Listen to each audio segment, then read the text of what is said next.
Long before the world knew the thunder of iron and steel, there was only the quiet whispering of the Saxon pines. Imagine, if you will, a world wrapped in the soft, gray light of a fading century.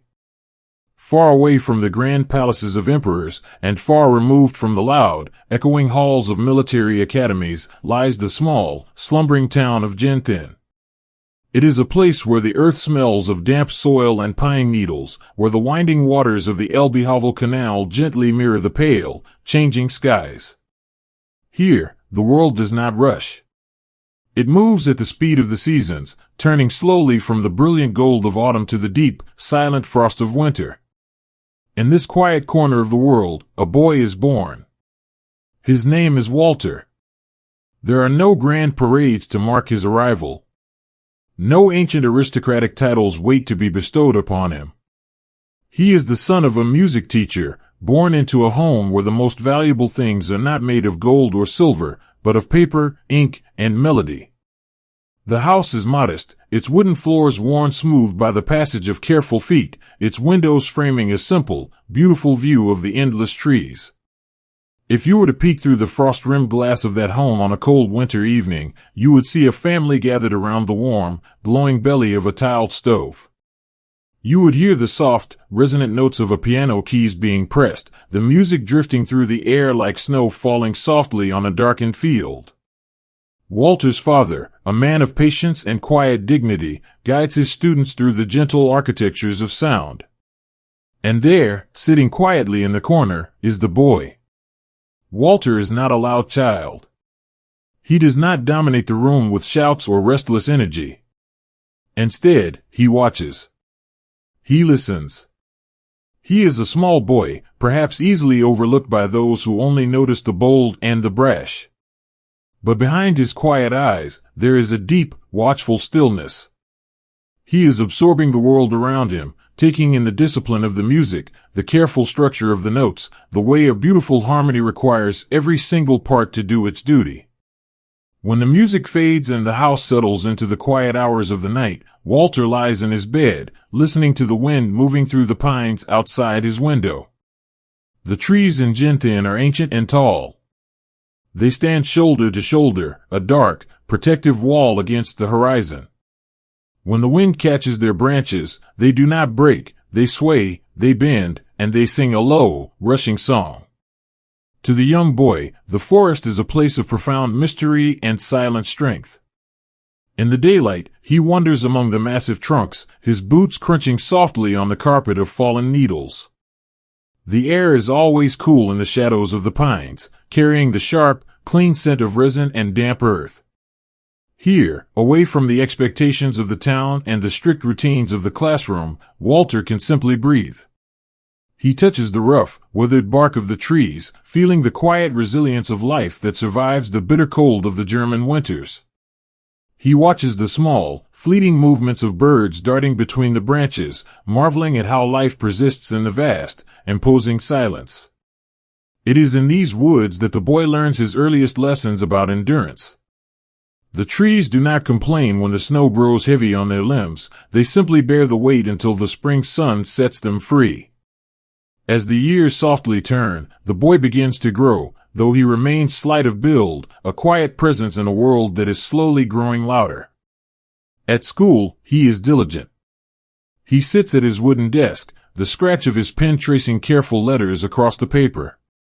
He is not born into wealth, so he knows that whatever path he takes in life, he will have to carve it out with his own hands. There is no safety net woven from a famous family name. There is only his own mind, his own will, and the steady beat of his heart. He reads books in the dim light of the afternoon, stories of old struggles, of men who stood firm when the world shifted beneath their feet.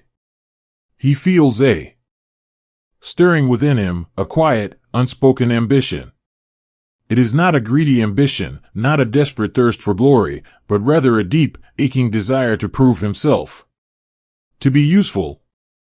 To be a pillar that others might lean upon. He wants to belong to something larger than the sleepy streets of Genthin. Sometimes, he walks down to the edge of the canal and watches the water flow away toward the distant rivers, toward the great, unseen oceans. He watches the barges moving slowly, carrying cargo to cities he has only read about. He listens to the distant, haunting whistle of a steam train cutting through the valley, a sound that speaks of momentum, of a world waking up and rushing toward a new, uncertain dawn. In these solitary moments, the boy wrestles with private fears. He wonders if he is strong enough for the world beyond the pines. He looks at his own hands, small and uncalloused, and wonders how they will shape his destiny. He is deeply aware of the invisible boundaries of his society, the quiet judgments passed on those who do not come from the ancient, noble bloodlines.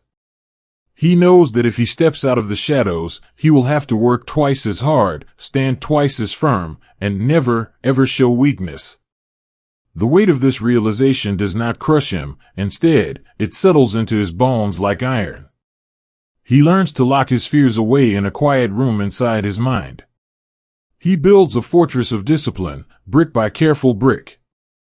When he feels doubt creeping into his heart, he masks it with a look of stern resolve.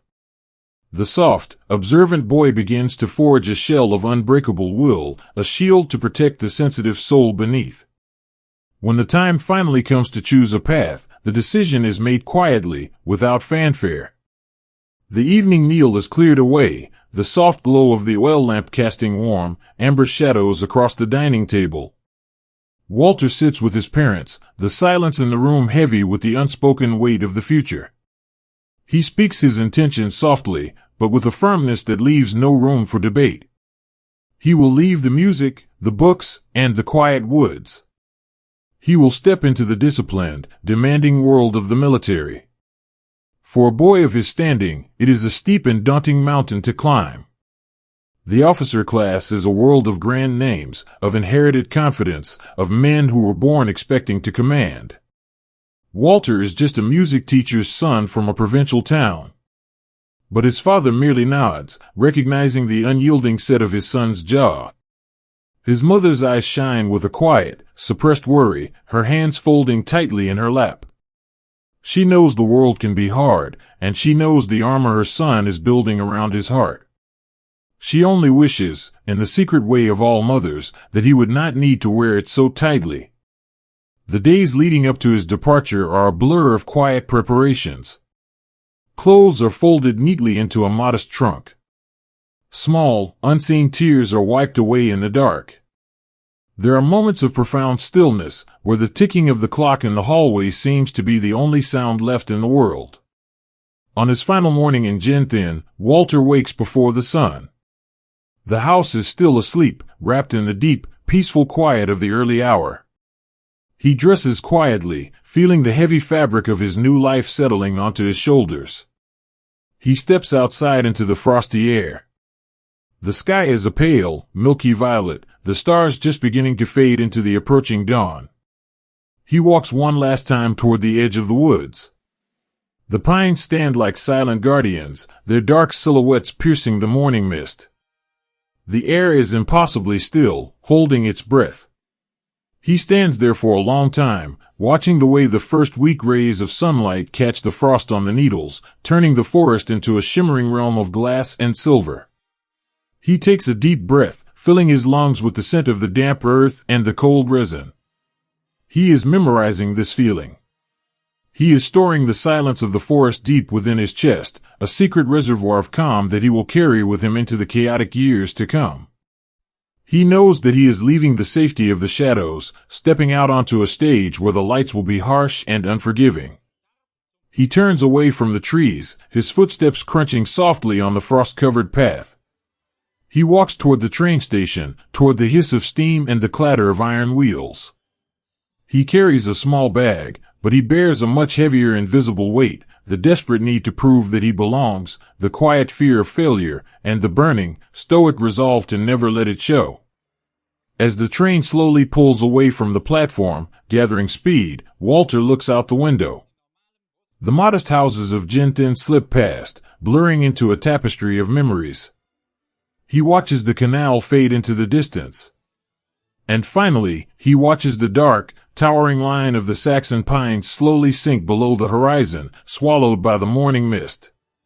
The quiet boy is gone. The gentle music of his childhood is fading, replaced by the rhythmic, relentless drumming of the wheels on the tracks. He is traveling toward a horizon darker and more terrible than he can possibly imagine, carrying the silence of the forest into a world that is about to erupt in fire. But for now, in the gentle rocking of the train carriage, he simply closes his eyes, rests his head against the glass, and lets the soft, swaying motion carry him into the unknown. The heaviest sound in the world is not the roar of the cannon, but the profound, echoing silence that follows it. Imagine a landscape painted entirely in shades of gray and soft, mournful brown. The vibrant greens of the European countryside, the golden wheat fields that once swayed in the summer breeze, have all surrendered to the quiet, weeping earth. It is the autumn of a young man's life, and the world has fundamentally changed. The train that carried a quiet boy away from the Saxon pines has delivered him to the edge of a vast, unearthly frontier. Here, in the damp, winding corridors carved into the soil of France, young Walter is no longer just a watcher in the shadows. He wears the uniform of an officer now. The fabric is heavy, stiff with the cold and the constant, clinging mist that rises from the fields at dawn. But underneath the wool and the polished buttons, the heart that beats is still the one that learned its quiet resilience from the ancient trees of his childhood. In these trenches, time does not move in hours or days. It moves in the slow, rhythmic dripping of water from a wooden beam. It moves in the careful, measured breaths of exhausted men finding a few stolen moments of sleep. When the fierce storms of early warfare sweep over the land, the world becomes a blur of noise and confusion. But it is not the storm we will focus on tonight. It is the aftermath. It is the twilight hour, when the dust settles, the smoke drifts away like thin, gray ghosts, and the terrible, beautiful quiet reclaims the earth. In this quiet, Walter walks the line. The mud beneath his boots is soft, absorbing his footsteps so that he moves almost like a phantom himself. He is a young lieutenant, barely older than the men he commands, yet the invisible mantle of responsibility rests upon his narrow shoulders like a cloak of lead. He stops at a dugout, pulling back a heavy canvas flap. Inside, a single, flickering candle casts a warm, golden glow against the damp earth walls. Huddled around the small flame are his men. They are young, so incredibly young. Their faces are smeared with the ash and dirt of the day, their eyes hollow with a fatigue that reaches far deeper than their bones. When Walter steps in, they make to rise, to offer the rigid respect demanded by the rules of their world. But Walter gently raises a hand, his voice a low, reassuring murmur, telling them to rest. There is no glory in this small, earthen room. There is only survival, and the profound, quiet brotherhood of those who share the dark. One of the soldiers, his hands trembling slightly from the cold, offers Walter a tin cup of weak, bitter coffee. The metal is warm against Walter's palms. He takes a sip, nodding his thanks, and in that simple, silent exchange, a bridge of shared humanity is built. He is their commander, yes, but in the quiet of the night, he is also their shepherd, their guardian, their brother in the mist. It is in these somber fields that Walter truly learns the weight of his own armor. He remembers the promise he made to himself in Genthin, to be a pillar, to never show weakness. When the men look at him, they see a young officer who is calm, focused, and completely unshakable. They draw strength from his stillness. They do not know the desperate effort it takes for him to maintain that mask. When he finally retreats to his own small, cramped quarters, the mask slips, just for a moment. He sits on a narrow wooden cot, the silence of the night pressing against the earth around him. From his breast pocket, he pulls out a folded piece of paper. It is a letter from home. The paper is worn at the edges, softened by the constant touch of his hands. He holds it close to the candle. The handwriting is his mother's, neat, careful, flowing with a desperate, quiet love. She writes of the changing seasons in Genthin, of the frost on the windows, of the music his father still plays in the evenings. As he reads, the smell of damp earth and smoke fades away, replaced by the phantom scent of pine needles and warm tiled stoves. For a few precious minutes, he is not a soldier on the edge of the world. He is simply a son, wrapped in the protective embrace of memory. But the letters that Walter reads are not the only letters that occupy his nights. There is a much heavier task that falls to him in the deep, lonely hours before the dawn. On a small, makeshift desk, a neat stack of personal belongings rests in the dim light. A brass pocket watch, its glass face cracked.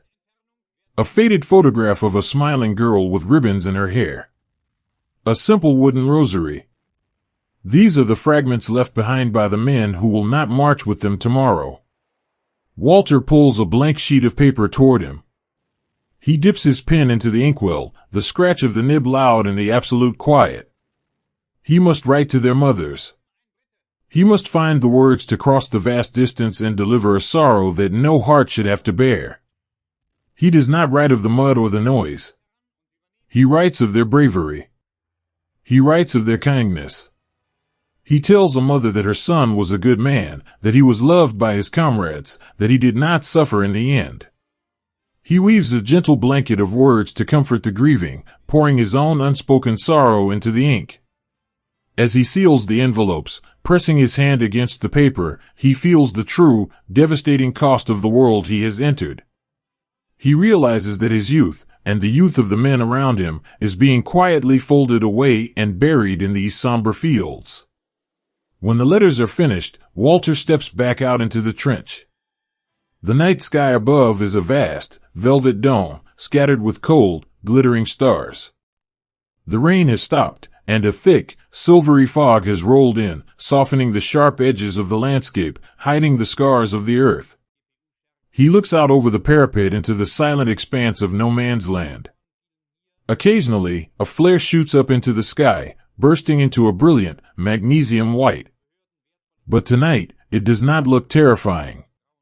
It drifts down slowly, gracefully, like a single, glowing snowflake, casting long, peaceful shadows across the mist. In this hauntingly beautiful isolation, Walter feels a strange, melancholy peace.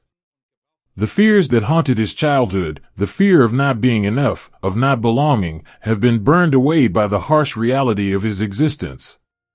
He knows exactly who he is now. He is a man who carries the memory of the fallen. He is a man who must bear the weight of the quiet so that others do not have to.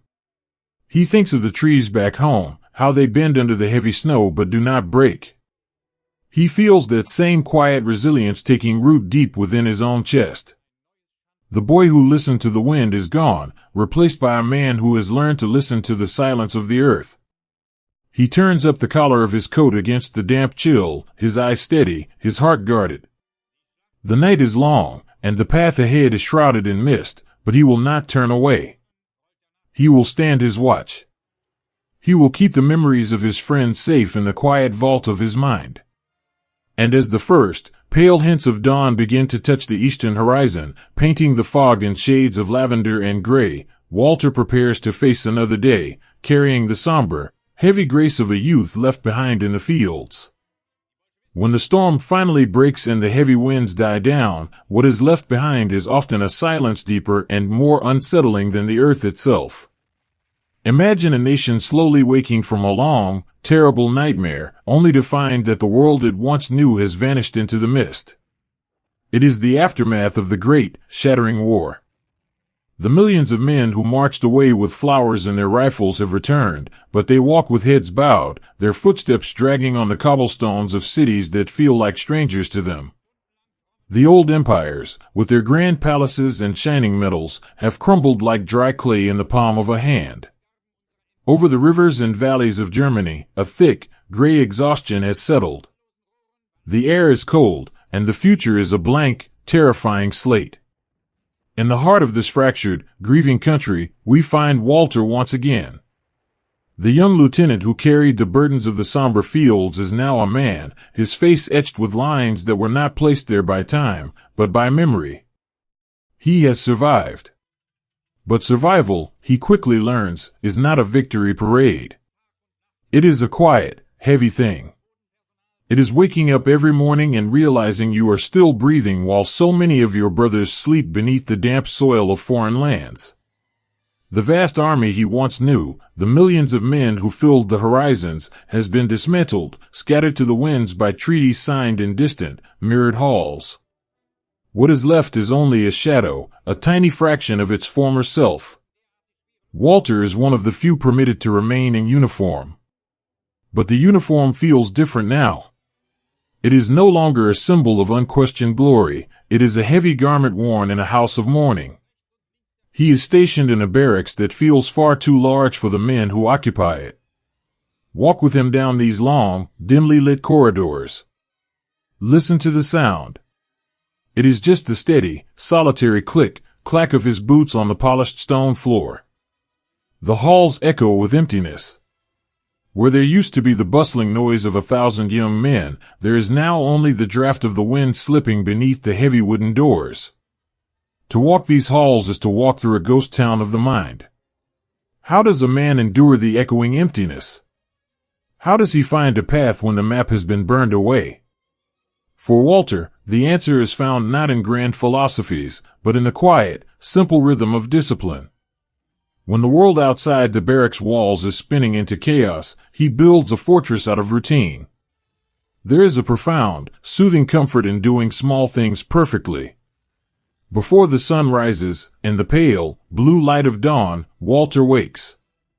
He polishes his boots until the leather gleams, the repetitive, circular motion of the brush a kind of silent meditation. He buttons his tunic with deliberate care. He arranges the papers on his desk with exact precision, the scratch of his pen against the paper providing a steady, reliable anchor in a sea of uncertainty. He does not do this out of vanity. He does this because it is a way to hold the pieces of his mind together. When a man feels that he has lost his purpose, the simple act of fulfilling a duty, no matter how small or seemingly insignificant, becomes a lifeline. Discipline is the quiet song he sings in the dark to keep the shadows at bay. Outside the walls of the military post, the country is tearing itself apart. If you were to look out the frosted window of Walter's office, you would see a city struggling to breathe.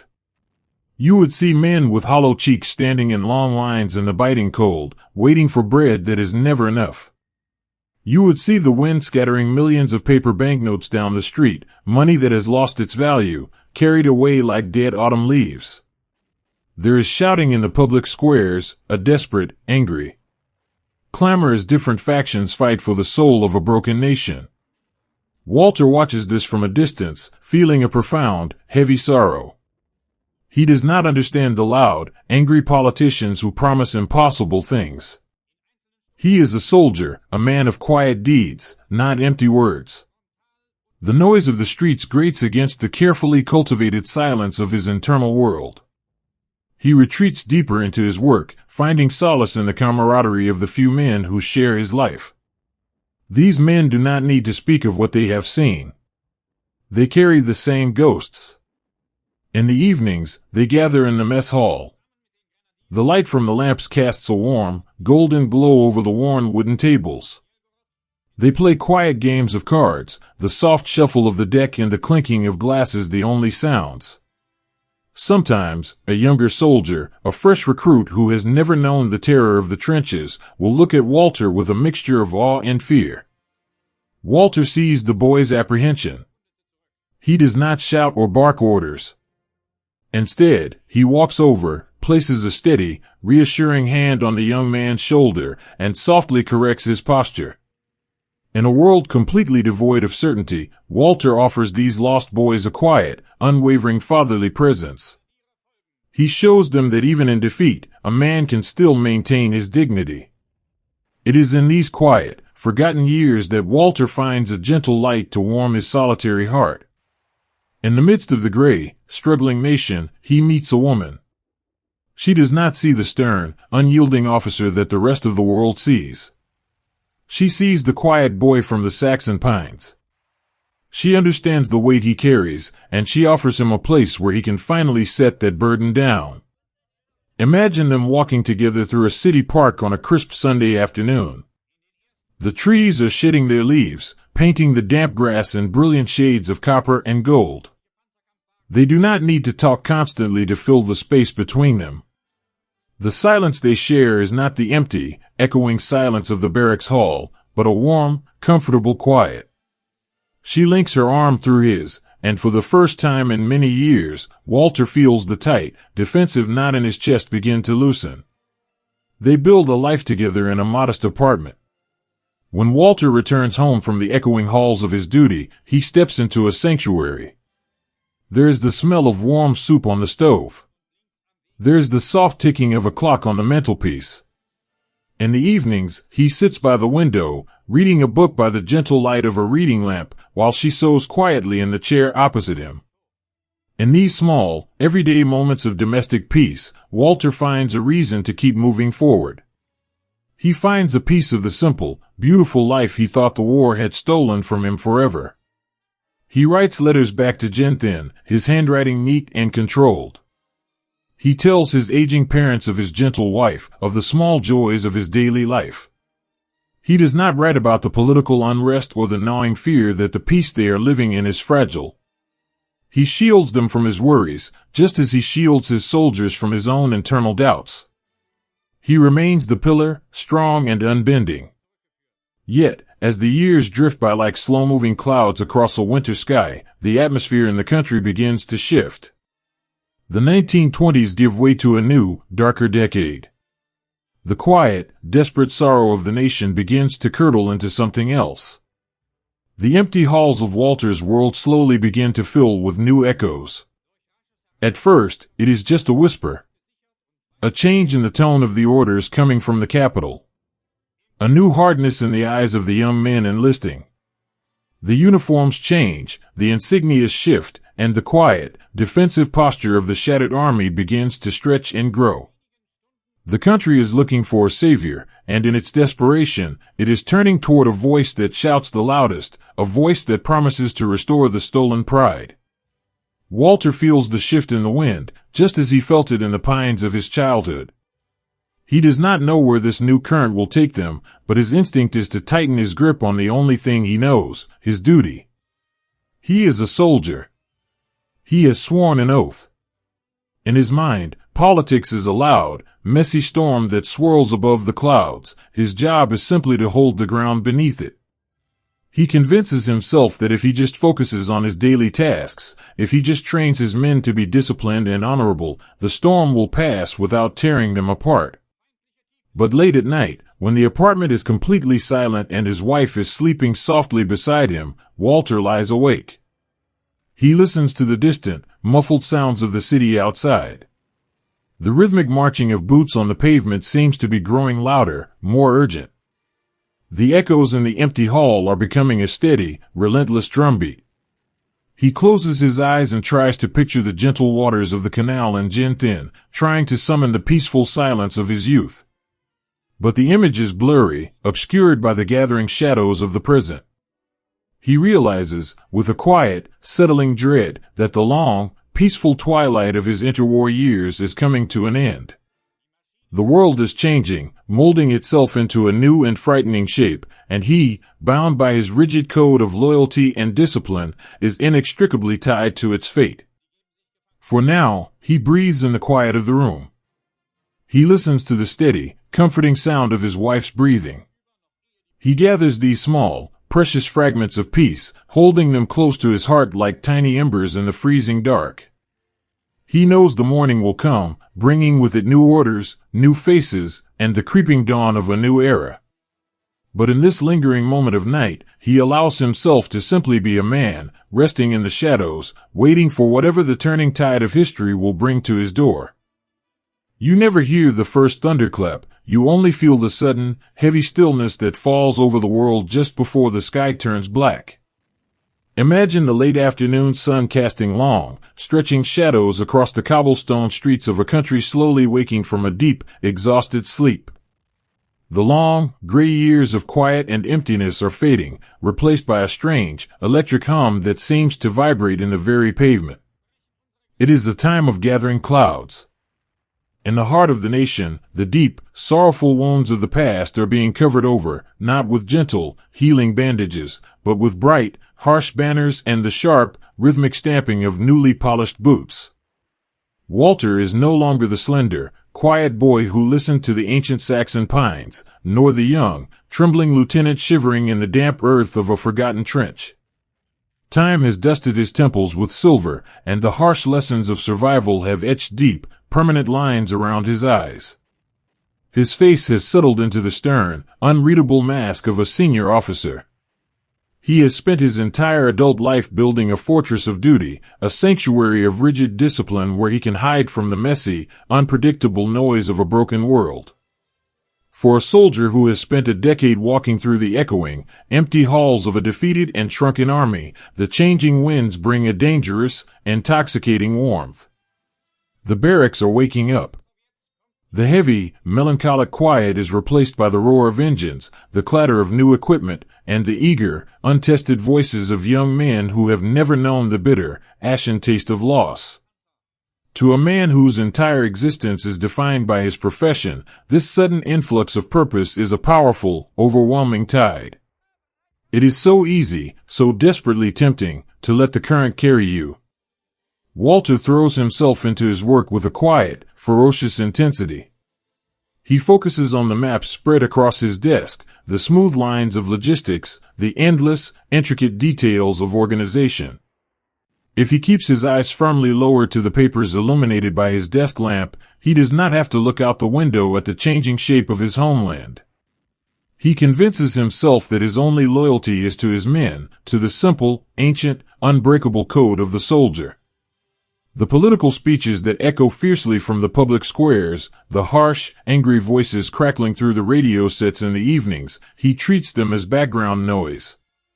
He builds the walls of his internal fortress higher, brick by careful brick, telling himself that a soldier does not question the storm, he simply prepares the ship to sail through it. He wraps his duty around him like a heavy wool blanket, trying to keep out the creeping cold of the changing era. But the storm cannot be kept entirely outside the door. When he returns home in the evening, taking off his heavy coat and setting his cap softly on the table, the silence he shares with his wife feels different now. It is no longer just the comfortable, resting quiet of two people who understand the secret language of each other's hearts. It is a cautious, fragile silence. It is the quiet of people who are afraid to speak too loudly, lest the walls themselves are listening to their doubts. They sit together in the fading light of their living room. The warm, golden glow of the lamp illuminates the faces of their children, who are bent over their school books, their pencils scratching softly against the paper. Walter watches his son, seeing the same quiet intensity, the same watchful eyes he once had as a boy in Gentian. But the world his son is inheriting is not the slow, poetic, breathing world of the pine forests. It is a world that demands absolute, unthinking conformity. It is a world that marches in lockstep, a world that punishes those who step out of line or ask the wrong questions. Walter feels a tight, cold knot of anxiety forming deep in his chest. He loves his family with a fierce, quiet desperation. He wants to protect them, to build an invisible wall around their home that the growing darkness outside cannot penetrate. He wants to keep the innocence in his children's eyes for just a little longer. But how do you protect your children from the very air they have to breathe? One rainy evening, the fire crackling softly in the hearth, his wife brings him a cup of warm tea. She sits beside him on the sofa, her hands folded tightly in her lap. She does not look at him directly, but gazes out the window, watching the raindrops trace slow, weeping paths down the glass. She speaks softly, her voice barely a whisper beneath the sound of the rain. She tells him about a family down the street. Good people. Quiet people they had nodded to on Sunday walks. They had packed their belongings in the middle of the night and simply disappeared, leaving their front door swinging open in the wind. She tells him of the bakery on the corner, how it has a new sign in the window, its glass smeared with cruel, ugly words painted in the dark. Walter holds the warm teacup, feeling the heat seep into his palms, but it does not reach the sudden, icy chill in his blood. He does not have the answers. He, the man who is supposed to have a plan for everything, the brilliant commander who can orchestrate the movements of thousands of men across a landscape, feels entirely powerless against the creeping shadow that is quietly consuming his nation's soul. He reaches out and gently covers his wife's trembling hand with his own. It is a small, silent promise passed in the dim light. I am here. I will endure this with you. I will keep us safe. But even as he makes the promise, he feels the heavy fabric of his uniform against his skin, a stark reminder that he is bound to the very machine that is casting the shadow. Later that night, unable to sleep, he goes to his study and closes the heavy wooden door. The room is lined with books, the familiar smell of old paper and worn leather usually a source of deep, abiding comfort. But tonight, the small room feels like a cage. He sits at his desk, the house completely silent around him. From a locked drawer, he pulls out a small, faded wooden box. Inside are the things he does not show the world. The cracked pocket watch of a fallen friend. A letter he wrote to his mother from the damp trenches of France. He touches these items gently, his fingers tracing the memories embedded in the worn surfaces. He thinks of the men he left behind in the somber fields of his youth. He thinks of the letters he wrote to their grieving families, promising that their sacrifices had a noble meaning. He asks himself, in the absolute privacy of his own mind, and the deep, echoing well of the night, what it means to serve a country that is slowly, willingly walking into the dark. Is duty still a virtue when the orders come from a place of malice? Walter wrestles with these impossible questions as the clock ticks away the hours. He is a man trapped by his own rigid code, imprisoned by the very discipline that once saved him. He cannot rebel, it is simply not in his nature. The armor he forged to survive the grief of the last war is now fused to his skin. He does not know how to take it off without tearing himself apart.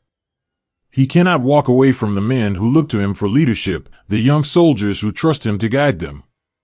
He convinces himself, with the desperate logic of a man standing on a crumbling cliff, that if he stays, he can mitigate the coming damage. He tells himself he can be a shield for his soldiers. He can hold on to a sliver of honor, a shred of human decency, in a world that is rapidly forgetting the meaning of the words. It is the tragic, quiet lie that many good men tell themselves when the shadows begin to fall. The seasons continue to turn, uncaring of the anxieties of men. Each passing month brings the country closer to the precipice. The crisp, golden autumns give way to harsh, freezing winters, and the springs arrive with a forced, mechanical cheerfulness. The preparations for war are no longer a whispered secret hidden in closed rooms. They are a loud, clanking reality that fills every corner of the sky, vibrating in the floors of the homes and the streets of the cities. Walter finds himself standing on the edge of a vast training field in the early hours of the morning. The mist is thick, clinging heavily to the damp, bruised grass, muting the sounds of the idling engines and the shouting voices of the sergeants. He is surrounded by an army that is vast, modernized, and terrible in its new power. He watches the young, unlined faces of the new recruits as they march past in the fog. They are so incredibly eager, their eyes shining with the fierce, blind conviction of their own invincibility. They do not know the devastating, weeping quiet that follows the storm of steel. They do not know the terrible weight of the letters they will soon have to write by the light of a trembling candle. Looking at them, Walter feels an overwhelming, sorrowful pity wash over his hardened heart. He knows what is coming. He can smell the metallic scent of the coming rain in the air. He can feel the atmospheric pressure dropping, that heavy, suffocating stillness that presses against the eardrums just before a hurricane makes landfall. He takes a slow, deep breath of the cold morning air, filling his lungs until they ache. He thinks, for one fleeting, beautiful moment, of the Saxon pines of his childhood. He remembers the quiet boy who just wanted to stand in the shadows and listen to the wind rustling through the branches. He takes that precious, fragile memory, folds it up infinitely small, and places it in a safe, locked box deep within his heart. He turns the key. He knows he will not be able to visit that gentle boy again for a very, very long time. The wind begins to pick up across the field, snapping the flags and rustling the heavy, stiff fabric of his greatcoat. The gathering clouds overhead are a bruised, angry purple, slowly blotting out the pale morning sun. The quiet, melancholic interwar years are officially over. The world is about to catch fire once again, and there is nowhere left to hide. Walter straightens his posture, pulling his shoulders back. He adjusts his collar, ensuring every button, every piece of fabric is perfectly, immaculately in place. He pulls his officer's cap down just slightly over his eyes, masking the deep, quiet dread that lingers in the shadows of his gaze. He turns away from the mist and walks toward the sound of the engines, stepping deliberately, steadily, into the very heart of the approaching storm. The thunder is rolling across the homeland, and he, bound by the heavy chains of his own duty, has no choice but to answer the call. There is a strange, shimmering quality to the world when it is seen through a veil of fine, white dust. Imagine, if you will, an endless ribbon of road stretching toward a horizon that never seems to get any closer. The summer sun is high and unforgiving, baking the earth until it cracks, turning the soil into a powder as light as flour and as pervasive as a memory. This is the world Walter now inhabits, a world of constant, rhythmic movement, where the steady thrum of engines and the rhythmic shuffle of boots create a lullaby of forward momentum. As we travel with him across the vast, open plains of the east and into the lush, rolling valleys of the west, we do not see the maps or the sweeping arrows of grand strategy. Instead, we see the dust. It hangs in the air like a golden mist, caught in the late afternoon light. It settles on everything. It coats the dark green paint of the trucks, it frosts the glass of the windshields, and most tellingly, it settles on the shoulders of the men. Look closely at the soldiers marching in the long, winding columns. The dust has turned them all into ghosts, or perhaps into ancient stone statues that have suddenly found the strength to walk. It fills the deep creases around their eyes, it clings to their eyebrows, and it turns their hair a premature, ghostly gray. Beneath this mask of earth, their private anxieties are hidden away. In the frantic pace of these months, there is no time for the luxury of a long conversation or the comfort of a deep sleep. There is only the road, the heat, and the next horizon. Walter is in the heart of this cloud. He is no longer the static officer in the echoing halls of a barracks, he is a man of the road. He moves among his men, his own uniform covered in the same fine silt. When he speaks, his voice is raspy from the grit in the air, but he keeps it low, steady, and certain. He understands that in this whirlwind of movement, he must be the one point of stillness. But inside, behind the goggles and the stern set of his jaw, the quiet boy from the Saxon pines is still watching. He looks out at the foreign landscapes passing by, the vast, golden wheat fields of the east, the quaint, stone-walled villages of the west, and he feels a profound, haunting sense of displacement. He sees the faces of the people standing on the roadsides. They are silent, their eyes wide with a mixture of awe and a deep, settling dread. He sees an old woman standing by a well, her hand over her heart, watching the iron carriages rumble past her home.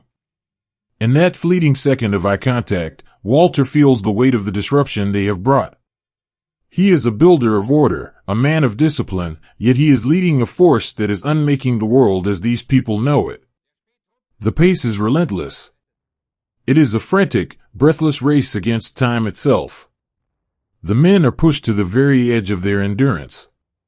You can see it in the way they lean against the wheels of their vehicles during the brief, 10-minute halts, their heads dropping onto their chests, falling into a dreamless stupor before the whistle blows again. You can see it in the way they share a single canteen of lukewarm water, passing it from hand to hand with a quiet, reverent care, as if it were a sacred vessel. In these small moments, the true story of the war is written. It is not found in the reports sent back to the capital, but in the soldier who gives his last crust of bread to a hungry child in a dusty Polish village. It is found in the tired officer who stays awake an extra hour to help a subordinate fix a broken axle, his hands slick with oil and dirt. It is found in the shared silence of a French orchard at twilight, where the men sit beneath the heavy, fruit-laden branches and, for a moment, forget the mission, listening instead to the evening song of a thrush. Walter sees these flickers of humanity, and he guards them. He knows that the dust can mask the face, but it must not be allowed to coat the soul. When the sun finally dips below the trees and the column grinds to a temporary halt for the night, the world takes on a different, more somber beauty. The dust begins to settle, falling slowly back to the earth like silent, invisible snow. The air cools, carrying the scent of crushed grass and cooling metal. Walter finds a quiet spot away from the noise of the camp. He sits on the running board of his car, a small, portable desk balanced on his knees. He lights a single, dim lamp, its flame shielded from the wind. He pulls out a sheet of paper, and for a long time, he just stares at the blank white surface. His hands are stained with the road, his fingers stiff. He writes to his wife.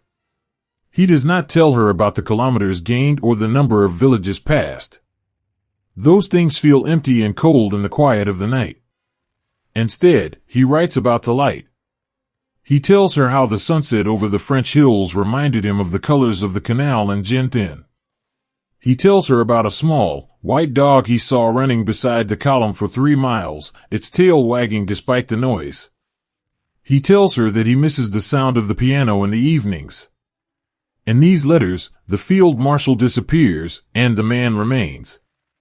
He uses the words to bridge the widening gap between the person he was and the person the war is demanding him to be. He is trying to keep his own heart from being buried under the layers of dust. As he writes, he can hear the soft sounds of the men around him.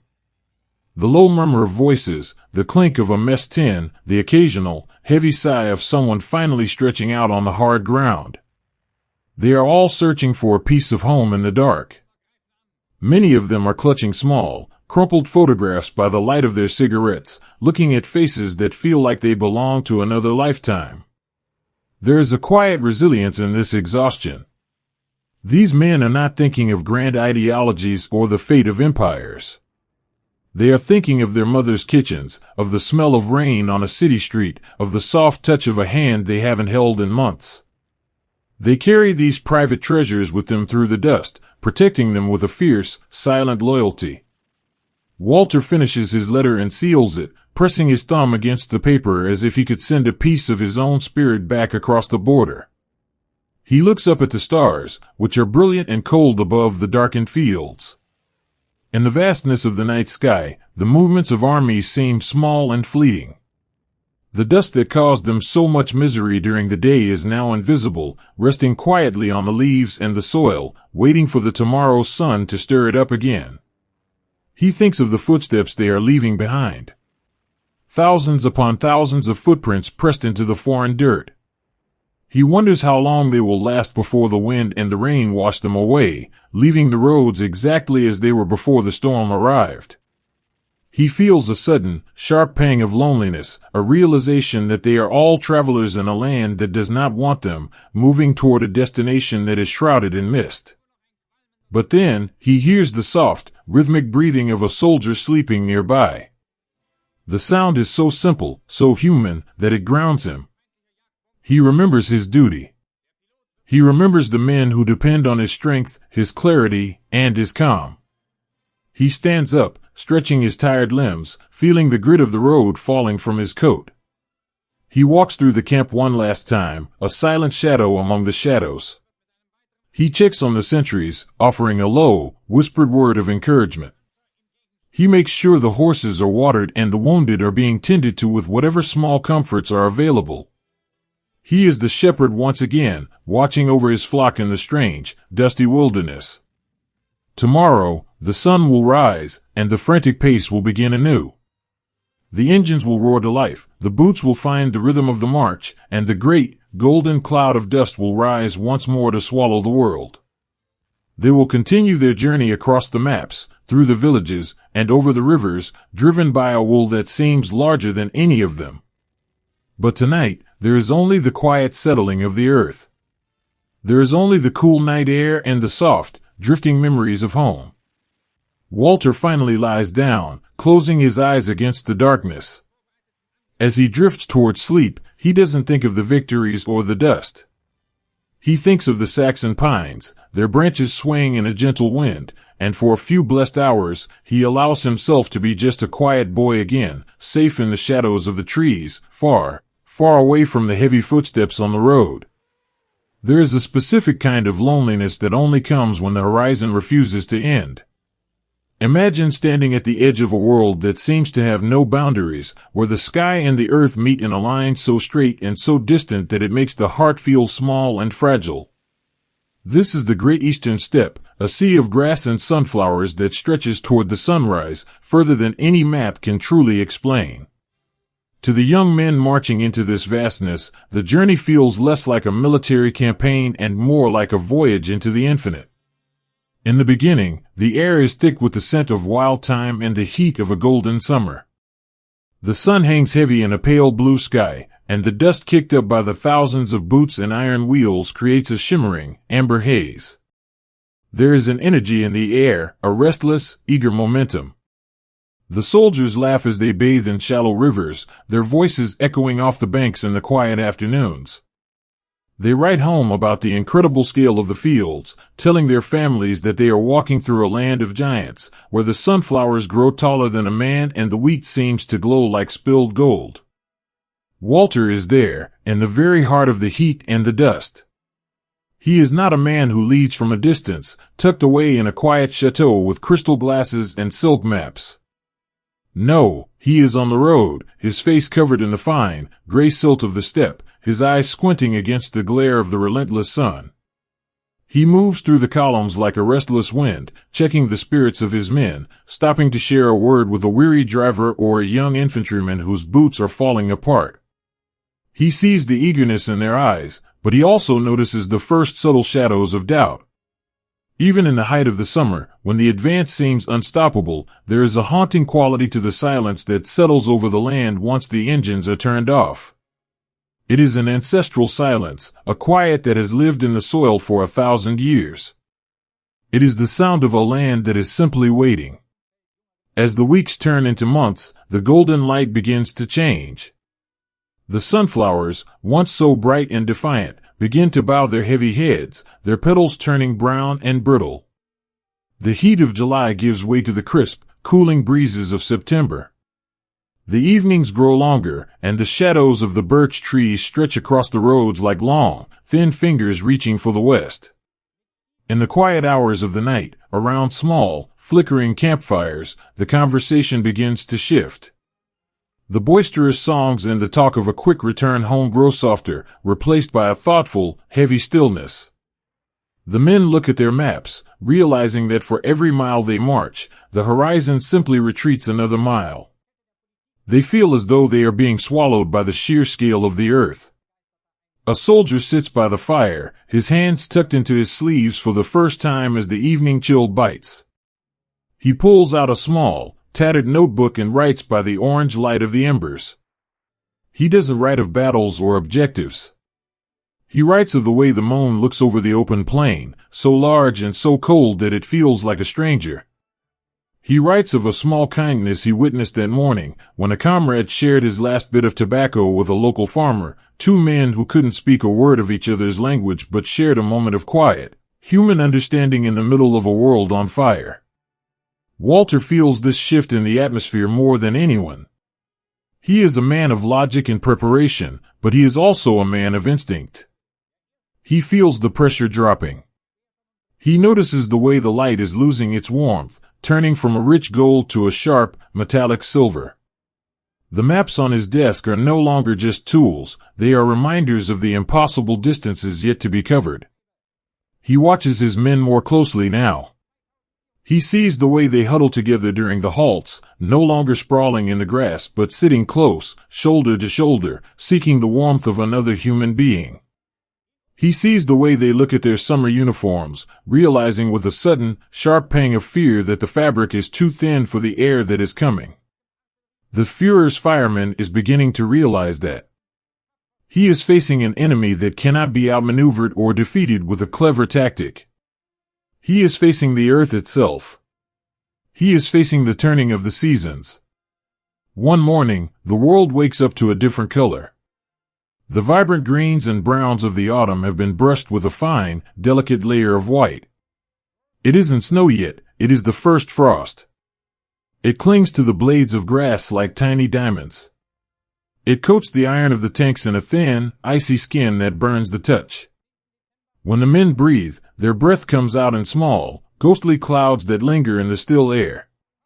This first frost is a quiet, devastating message. It is the sound of a door being softly locked behind them. The roads, which were once thick with dust, begin to soften and turn to a deep, clinging mud as the first cold rains fall. Every step becomes a struggle, a test of will. The frantic pace of the summer slows to a crawl. The columns of men move like a wounded animal, heavy and slow, through a landscape that is becoming increasingly gray and hostile. Walter stands on a low ridge, looking out over the expanse. The horizon is no longer shimmering with heat, it is a hard, dark line beneath a sky the color of lead. He can feel the cold seeping into his own bones, a reminder of the fragility of the human spirit in the face of nature's indifference. He thinks of the Saxon pines, of the way they stood firm against the wind, and he wonders if his men have that same rooted strength. He knows they are tired. He knows they are hungry for the sight of a familiar street, the sound of a voice that loves them, the warmth of a fire that doesn't have to be hidden from the night. In the letters he receives from his own family, his wife speaks of the harvest at home, of the smell of wood smoke in the village. Reading her words, Walter feels a sudden, sharp ache of longing. He wants to tell her that the world out here is too big, that the sky is too wide, and that he is afraid the silence of the steppe might never truly leave him. But he is the commander. He is the one who must hold the line. He folds the letter and tucks it away, smoothing the front of his coat. He walks down to the road where a truck is step deep in the freezing mire. He doesn't shout orders. Instead, he puts his shoulder to the cold, muddy metal alongside his soldiers. In the gray light of a dying afternoon, the field marshal and the private strain together, their boots slipping in the filth, their breath mingling in the frozen air. When the truck finally groans forward, the soldiers look at their commander with a new kind of silence. It is not the silence of fear, but the silence of a shared burden. They see the mud on his uniform, the exhaustion in his eyes, and the quiet resilience in the set of his jaw. In that moment, the terrifying vastness of the horizon feels just a little bit smaller. As the sun sets, a thin, watery red light spills across the frost-covered grass. It is a beautiful, haunting sight, but it offers no warmth. The dread of the unknown is no longer a whisper, it is a cold weight in every man's chest. They know that the winter is coming, and they know that the earth they are standing on is vast and unforgiving. But for tonight, there is the simple heroism of survival. There is the sharing of a dry crust of bread. There is the quiet resilience of a letter written to a mother, promising that all is well. There is the soft, rhythmic sound of 1,000 men trying to find sleep in a frozen world. Walter sits in his command vehicle, the small lamp casting long, dancing shadows against the metal walls. He listens to the wind rising outside, a low, mournful sound that seems to come from the very end of the world. He thinks of the journey they have made, and the journey that lies ahead. He thinks of the frost on the horizon, and he prepares himself, and his men, for the long, white silence that is about to fall. The golden summer is a memory. The dust has settled. The world is turning cold, and in the heart of the great eastern void, a lone commander and his army of weary ghosts wait for the first snowflake to fall, signaling the end of one story and the beginning of a struggle that will change them all forever. The world did not end in fire, but in a soft, white silence that tasted of iron and ice. Imagine a night so vast and so cold that the very air seems to shatter when you breathe. We have left behind the golden sunflowers of the summer and the clinging, brown mud of the autumn. Now, the earth has turned into a kingdom of marble, hard, unyielding, and blindingly white. This is the heart of the great winter, a season that does not merely visit the land, but occupies it, turning every forest and every field into a strange, alien moonscape. High above, the sky is a heavy curtain of wool, and from its folds, the snow begins to fall. It does not fall in the playful, dancing way of a childhood memory. It descends in thick, heavy curtains, drifting through the air like the gray ash of a dying world. It settles on the scorched skeletons of villages, it fills the deep scars of the tank tracks, and it wraps itself around the shivering shoulders of 100,000 men. For the soldiers huddled in the frozen earth, these flakes are not beautiful, they are a soft, relentless weight, a reminder that the world they once knew is being buried, inch by inch, beneath a shroud of white. Walter is there, moving through the drifts. In this landscape of ghosts, he has become a shadow himself. He no longer wears the polished boots of a high-ranking officer, he wears heavy, makeshift felt overshoes, and his greatcoat is layered with whatever wool he can find. His face is a map of exhaustion, the skin tightened by the frost, his breath blooming in the air like a small, fleeting ghost of its own. He is no longer just a commander of movements and maps, he is a man fighting a war against the very temperature of the universe. As he walks the line, the sound of his footsteps is swallowed instantly by the snow. He stops at the edge of a shallow trench, where two young men are huddled together beneath a single, stiffened blanket. They are so still that for a moment, he fears the winter has already claimed them. But then, one of them looks up. His eyelashes are rimmed with frost, turning him into a creature of crystal. He doesn't move to salute, his limbs are too heavy with the cold for such things, but his eyes follow Walter with a quiet, desperate hope. Walter does not speak of duty or glory tonight. He kneels in the snow, his knees cracking with the effort, and reaches into his deep pocket. He pulls out a small, crumpled piece of chocolate, saved from his own meager rations. He breaks it in two and places it into their numbed, gloved hands. It is a tiny thing, a moment of sweetness in a world of bitter ice, but as the boys taste it, the tension in their faces softens just a fraction. For a heartbeat, they are not soldiers in a frozen void, they are children being looked after. In this cruelest of seasons, the grand ambitions of empires have shrunk to the size of a single flame. The men find heroism not in the charge, but in the simple act of keeping a fire alive. They huddle in small groups, their bodies pressed together for a warmth that is never quite enough. They melt snow in blackened tin cups, holding the warm metal against their cheeks as if it were a lost lover's hand. The sound of the wind through the telegraph wires above them is a low, mournful cello, singing a song of infinite distance. Deep in the night, when the wind howls like a wounded animal across the steppe, the silence inside the dugouts is filled with the ghosts of home. A soldier sits by a guttering candle, his fingers so stiff he can barely hold the pencil.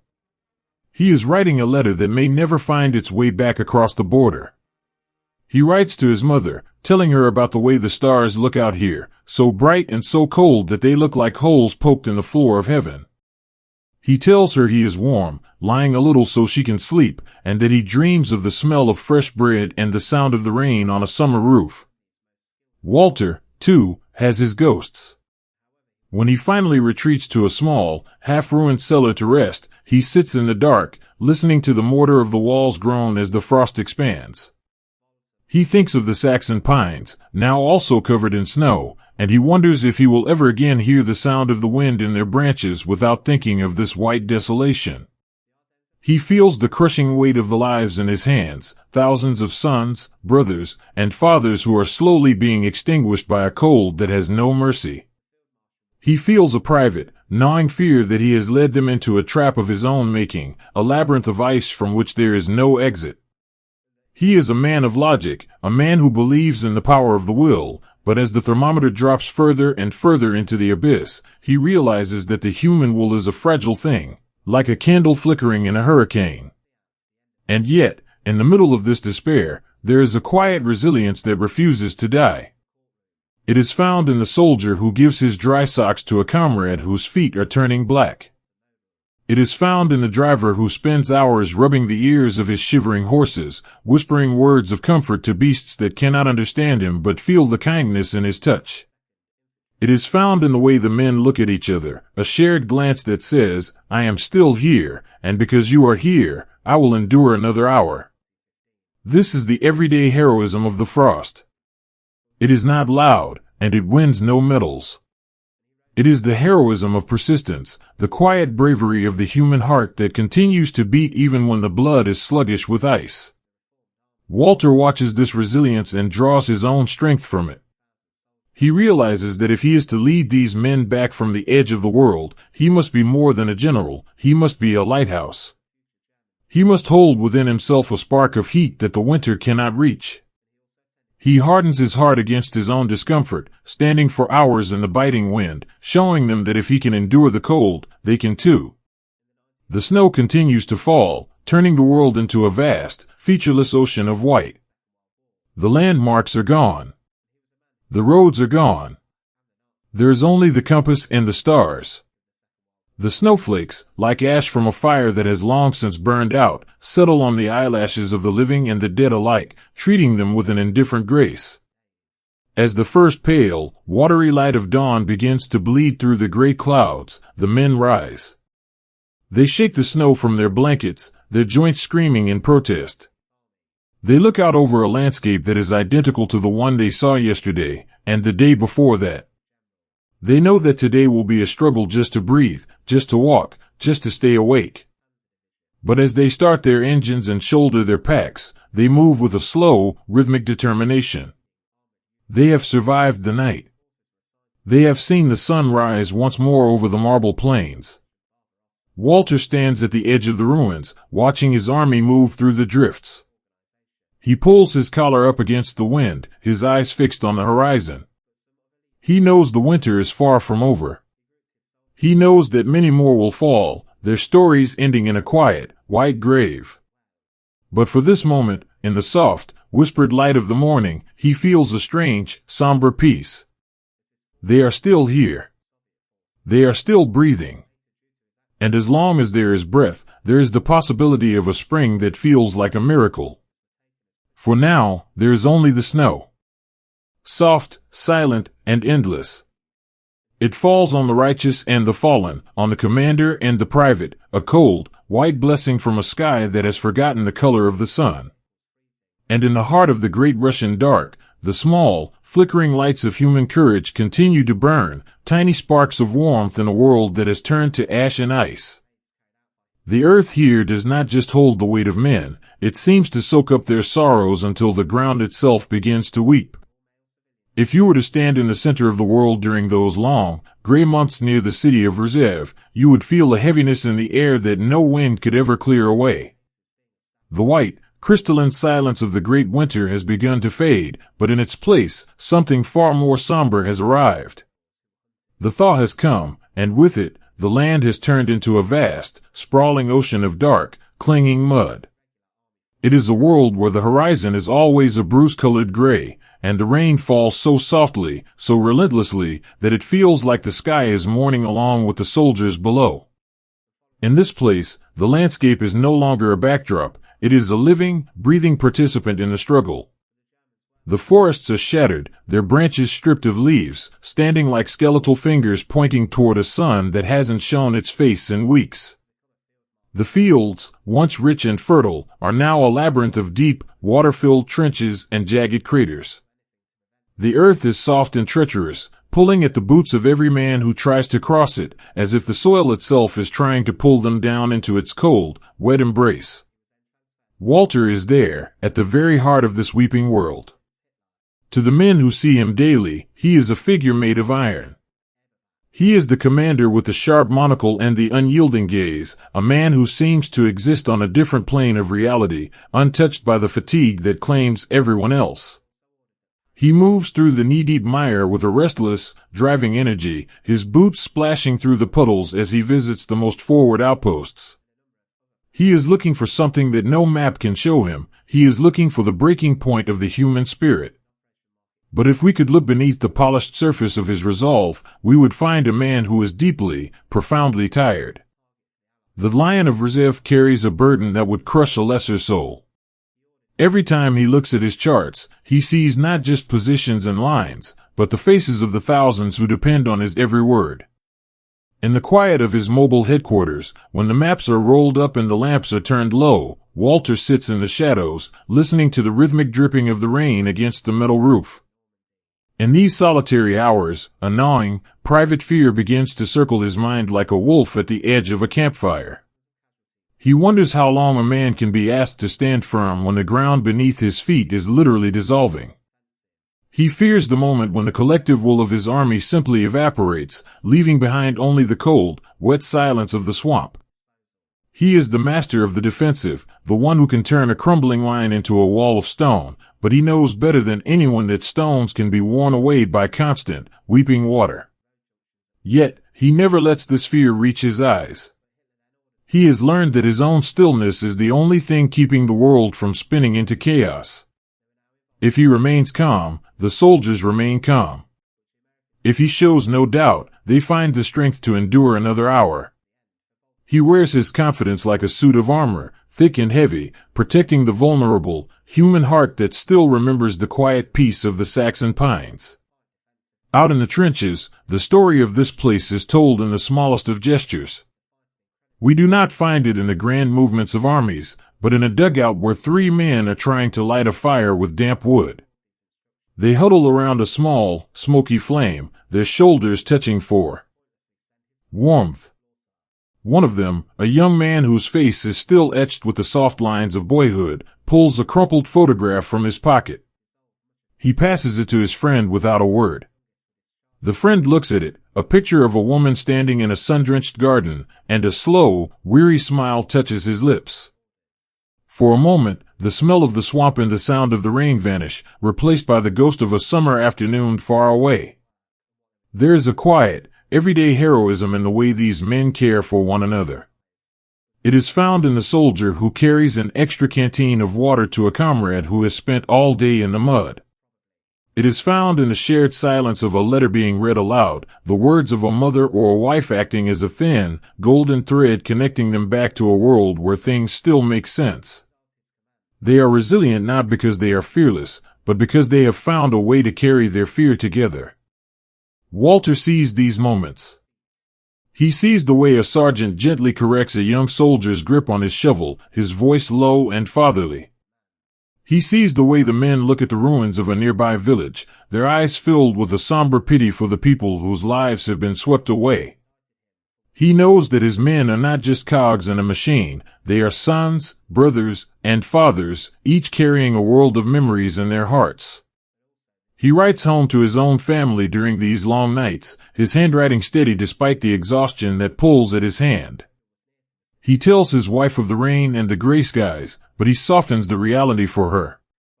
He writes of a small, bedraggled kitten he saw one morning, sitting on the edge of a crater, and how the soldiers had taken turns offering it bits of their rations. He tells her that even in this weeping landscape, there is still room for a small kindness. These letters are his own lifeline, his way of reminding himself that he is more than the cold, calculating commander the world sees. The struggle of reserve is a slow, grinding process, a battle of endurance where the winner is simply the one who can stand the longest in the rain. The earth continues to weep, the mud deepens, and the forests continue to lose their shattered branches. But through it all, there is a strange, haunting beauty in the resilience of the human spirit. It is the beauty of a candle that refuses to go out in a drafty room. It is the beauty of a voice that continues to sing a soft, low song even when the wind is howling. Walter moves through this world like a ghost of duty. He is everywhere and nowhere, a constant presence that reminds the men they are not forgotten. He knows that the eyes of the world are not on this muddy, forgotten corner of the map, but he also knows that here, in the silence of the weeping earth, the true character of a man is revealed. He accepts the burden of his command with a quiet, somber grace, knowing that he is the only thing standing between his men and the abyss. As the night deepens and the rain turns into a fine, silvery mist, the world settles into an uneasy rest. The soldiers find what comfort they can in their damp blankets, their dreams filled with the scent of dry pine needles and the warmth of a home they may never see again. Walter finally closes his eyes, his head resting against the back of his chair, the monocle resting on the table beside his maps. In this moment of absolute quiet, the fear is still there, lingering in the shadows of his mind. But it is balanced by the memory of the men he saw today, the way they stood their ground, the way they shared their bread, the way they looked at him with a trust that was both beautiful and terrifying. He realizes that they are his strength, just as he is theirs. The earth will continue to weep tomorrow. The mud will remain, and the gray skies will offer no hope of sun. But the heart of the commander and the heart of the soldier will continue to beat, steady and rhythmic, a quiet defiance against the cold, wet dark. And as the first light of another somber dawn begins to touch the shattered trees of Rzeev, they will rise together, shoulder to shoulder, ready to face the long, weeping day with the quiet, unbreakable resilience of those who have learned to survive in a world that has forgotten how to smile. A single spark can feel like a sun when it is the only thing burning in a vast and hollow night. Imagine a world that has become a series of flickering lights, separated by miles of cold, devouring darkness. The grand, sweeping movements of the early years have vanished, replaced by a desperate, jagged reality where the map is constantly tearing at the edges. In the centers of power, far away in gilded rooms, they have given a man a name. They call him the fireman. It is a title that sounds heroic, perhaps even legendary, but to the man who carries it, the name feels like a heavy, soot-stained cloak that never quite warms the bones. Walter is now a man of the shadows and the flames. He has become the one they send when the walls are crumbling, the one who is expected to walk into the heart of the inferno and command the fire to stop. He lives his life in the back of a moving car, or in the cramped, vibrating belly of a plane, hurtling through the gray skies from one crisis to the next. He is a traveler who never arrives, a guest in a dozen different headquarters who only stays long enough to see the panic in men's eyes turn into a weary, grim resolve. Think of the silence inside his command car as it jolts over the broken roads of the East. The heater hums a low, mechanical lullaby, and the only other sound is the soft rustle of paper as he turns a map, or the rhythmic clicking of his fingernails against the glass of his watch. Outside the window, the world is a blur of charred forests and skeletal villages, but inside, Walter is encased in a profound, terrifying isolation. To be the Führer's fireman is to be a man who can have no equals. He cannot share his doubts with the generals he replaces, for they are the ones who have failed. He cannot share his fears with the soldiers he rallies, for he is the only anchor they have left in a storm that has no end. He has become a master of the mask. His monocle, once a simple tool, is now a shield, a piece of glass that catches the light and hides the exhaustion in his eyes. He demands the impossible from everyone around him, but mostly, he demands the impossible from himself. He has convinced himself that if he stops for even a moment, if he allows himself to feel the true weight of the void pressing in from all sides, the entire front will simply evaporate. He is the firewall, and a firewall must be made of stone and iron, never of flesh and blood. Yet, even in this hollow space, the sparks of humanity refuse to be extinguished.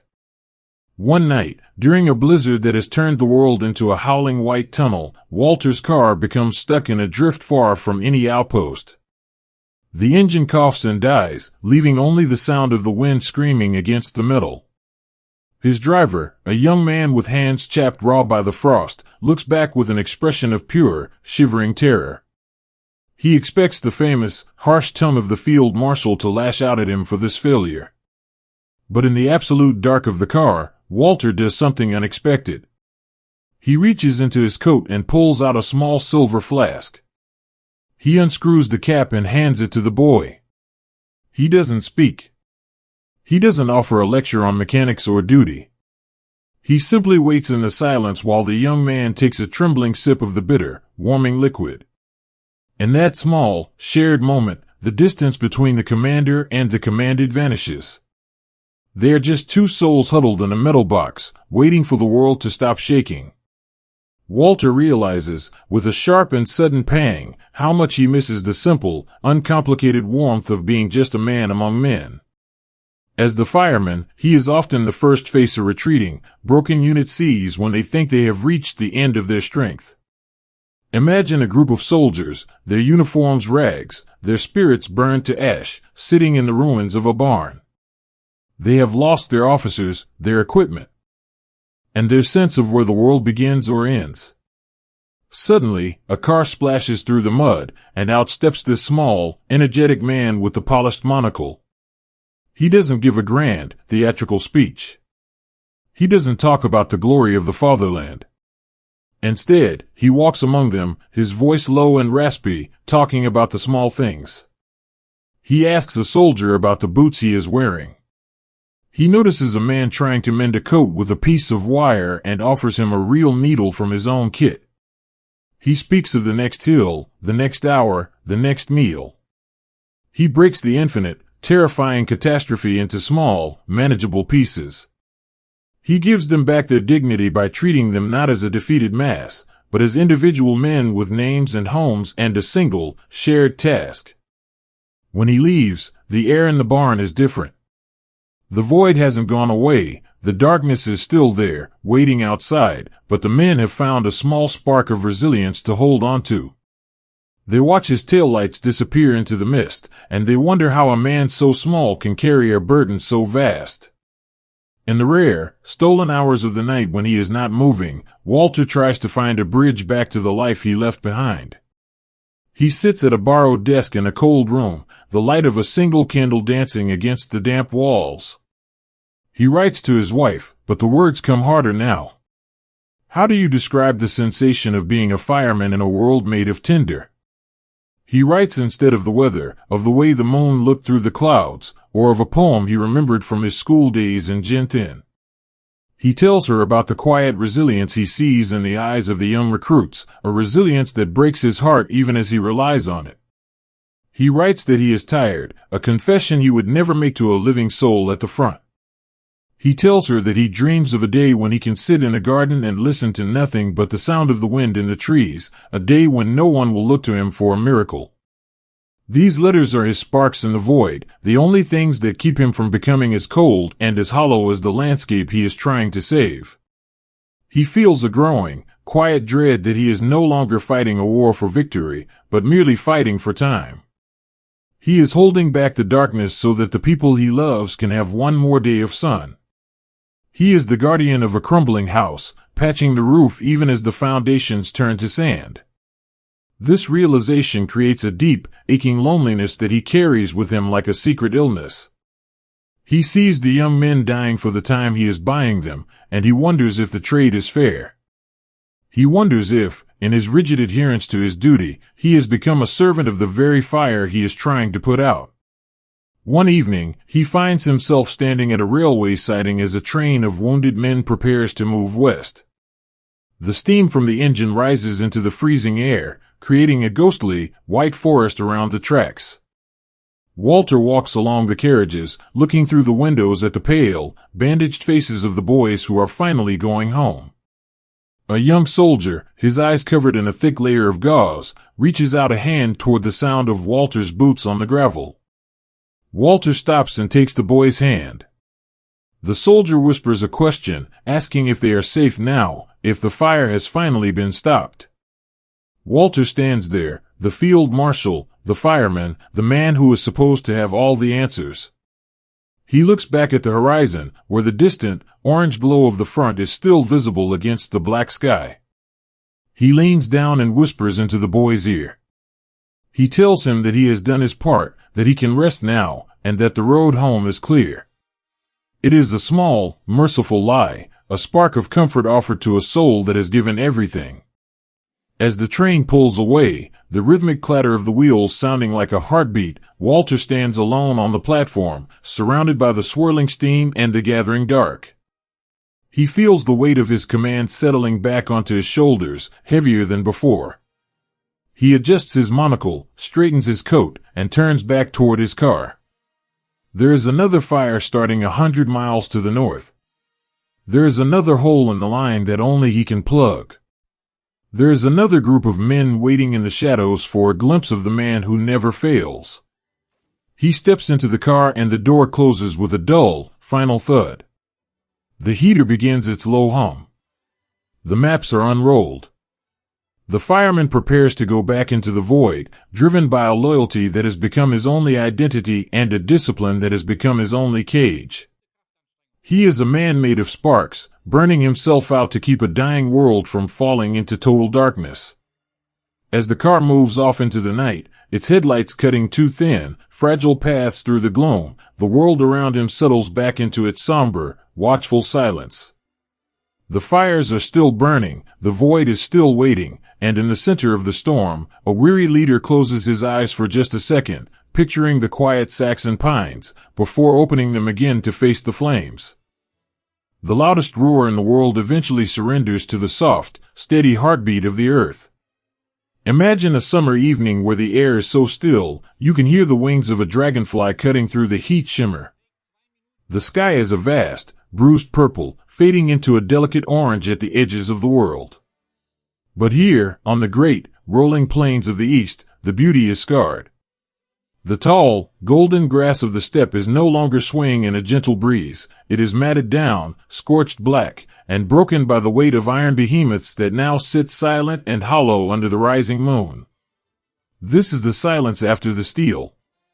The great summer clash, the moment everyone believed would decide the fate of the world, has exhaled its final, fiery breath. The thunder of the guns, which for days had made the very marrow of men's bones vibrate, has vanished, replaced by a quiet so profound it feels heavy, like a physical weight pressing against the eardrums. Walter stands on a low rise, his hands clasped behind his back, looking out over a landscape that looks like the surface of a dead star. The smoke from the burning wrecks rises in thin, straight needles toward the darkening sky, undisturbed by any wind. To the world, he is still the Iron Commander, the man of unyielding will who has been called upon to salvage the unsalvageable. His monocle catches the last glint of the sun, a cold spark in a tired face. But inside, behind the mask of duty, Walter is listening to the silence. He is a man of maps and mathematics, a man who understands the flow of force and the gravity of momentum. And in this haunting stillness, he hears the truth that no one in the high palaces of power wants to speak aloud. The tide has stopped. The great, surging wave that had carried them so far across these endless lands has finally hit the shore and is beginning, very slowly, to pull back toward the deep. It is not a sudden realization, not a lightning bolt of terror. It is something much quieter. It is a cold, sinking feeling in the pit of the stomach, a quiet settling in the bones. It is the knowledge that from this moment on, every step forward will be a struggle against the inevitable, and every step back will be haunted by the ghosts of what was lost in the tall grass. Walter walks down from the ridge, his boots crunching softly on the parched earth. He moves toward a group of men who are resting in the shadow of a silent tank. They are covered in a fine, gray soot that makes them look like statues carved from ash. Some are leaning against the cold metal, their eyes closed, not sleeping but simply drifting in the void of their own exhaustion. Others are staring blankly into the distance, watching the first stars appear through the thinning smoke. He stops beside a young corporal who is trying to clean a wound on his arm with a scrap of relatively clean fabric. Walter doesn't wait for the man to stand. He reaches down, taking a small canteen of water from his own belt, and pours a steady, silver stream over the cloth. The water is cool, a tiny miracle of life in a place of fire and dust. The corporal looks up, his eyes wide with a mixture of shock and a deep, weary gratitude. In that small, whispered moment of kindness, the rank and the war fall away. There is only one man helping another, a quiet act of resilience against the crushing weight of the world. As Walter moves through the camp, he sees the everyday heroism that no medal can ever truly capture. He sees a veteran sergeant sharing his last piece of dry bread with a shivering recruit who is barely 19 years old. He sees a driver talking softly to his engine, as if the machine were a tired horse that needed a gentle word to keep going. These men have seen the limit of what iron and steel can do, and they are turning back to the only thing they have left, each other. The silence is filled with the unspoken thoughts of these men. They think of the letters they must write, and the letters they are afraid to receive. A soldier sits by a tiny, shielded fire, his back against a charred tree. He has a stub of a pencil and a crumpled piece of paper. He writes to his wife about the heat, about the way the sunflowers look in the morning before the dust rises, and about how much he misses the sound of the rain on their tin roof at home. He does not write about the steel. He does not write about the tide. He writes about the world he wants to return to, a world where the only loud noise is the laughter of his children. Walter returns to his own small, portable desk. The light from his lamp is a warm, golden circle in the vast, surrounding dark. He looks at the reports, the lists of names, the dwindling numbers. He is a man who has lived his life by the code of the soldier, a code of loyalty and unbending service. But tonight, the code feels like a cage.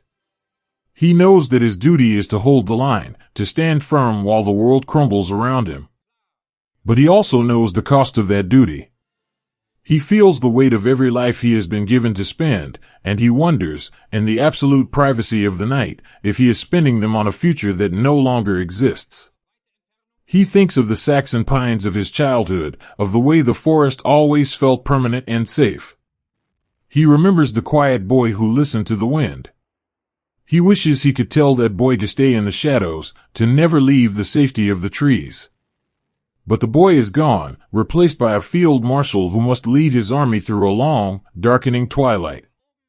A soft knock at the door of his caravan breaks his reverie. It is an aide, bringing a message from the high command. The words are full of grand promises, of new plans and certain victories.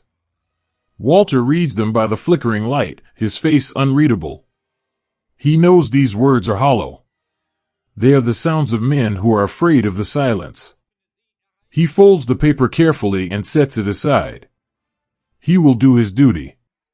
He will organize the defense, he will rally the weary, and he will be the wall that protects his men from the coming storm. But he will not believe the lies. Outside, the moon has risen high, casting a pale, silver light over the battlefield. The wrecks of the tanks look like the bones of prehistoric creatures, forgotten by time. The grass is beginning to stand up again, pushed by the cool night air, trying to hide the scars of the day. Nature is already beginning the long, slow work of reclaiming the land, indifferent to the struggles of the men who fought over it. The silence of the steppe is not an empty thing. It is a breathing, living quiet. It carries the sighs of the sleeping men, the cooling of the metal, and the distant, mournful call of a bird. It is the silence of a transition, the pause between the end of an era and the beginning of a long, somber descent. Walter steps outside one last time before trying to find a few hours of rest. The air is cool now, smelling of damp earth and wood smoke. He breathes it in deeply, letting the stillness settle into his heart. He knows that tomorrow, the movement will begin again. The retreat, the long march back, the constant, grinding defense. The world will be loud again, filled with the noise of engines and the demands of the war. But for tonight, there is only the silence. He stands in the dark, a small, solitary figure in the middle of a vast and wounded world. He looks up at the stars, the same stars that watched over Genthin, and he feels a strange, melancholic peace. The steel has failed. The tide has turned. But the human heart, in its quiet resilience, its small kindnesses, and its stubborn hope, continues to beat in the dark. He adjusts his coat against the chill, his mind already beginning to map out the paths they must take. He will be their guide through the shadows. He will be the one who carries the weight of the silence so that they don't have to. And as the first hint of a gray, somber dawn begins to touch the horizon, Field Marshal Walter Model closes his eyes, resting in the brief, beautiful quiet before the world wakes up to the long road home.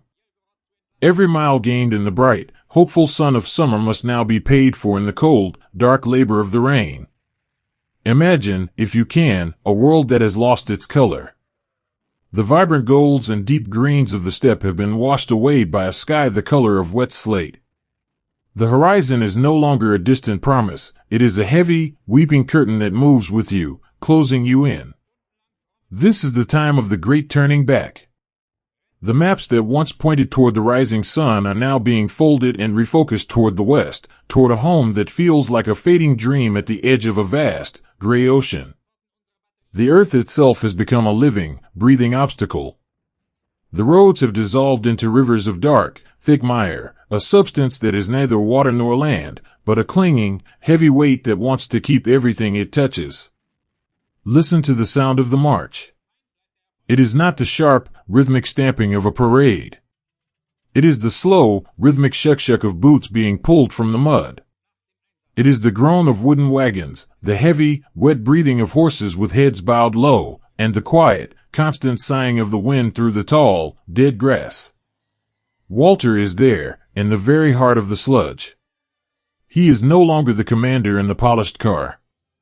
He is a shadow among shadows, his high boots caked in the same dark earth as the youngest recruit.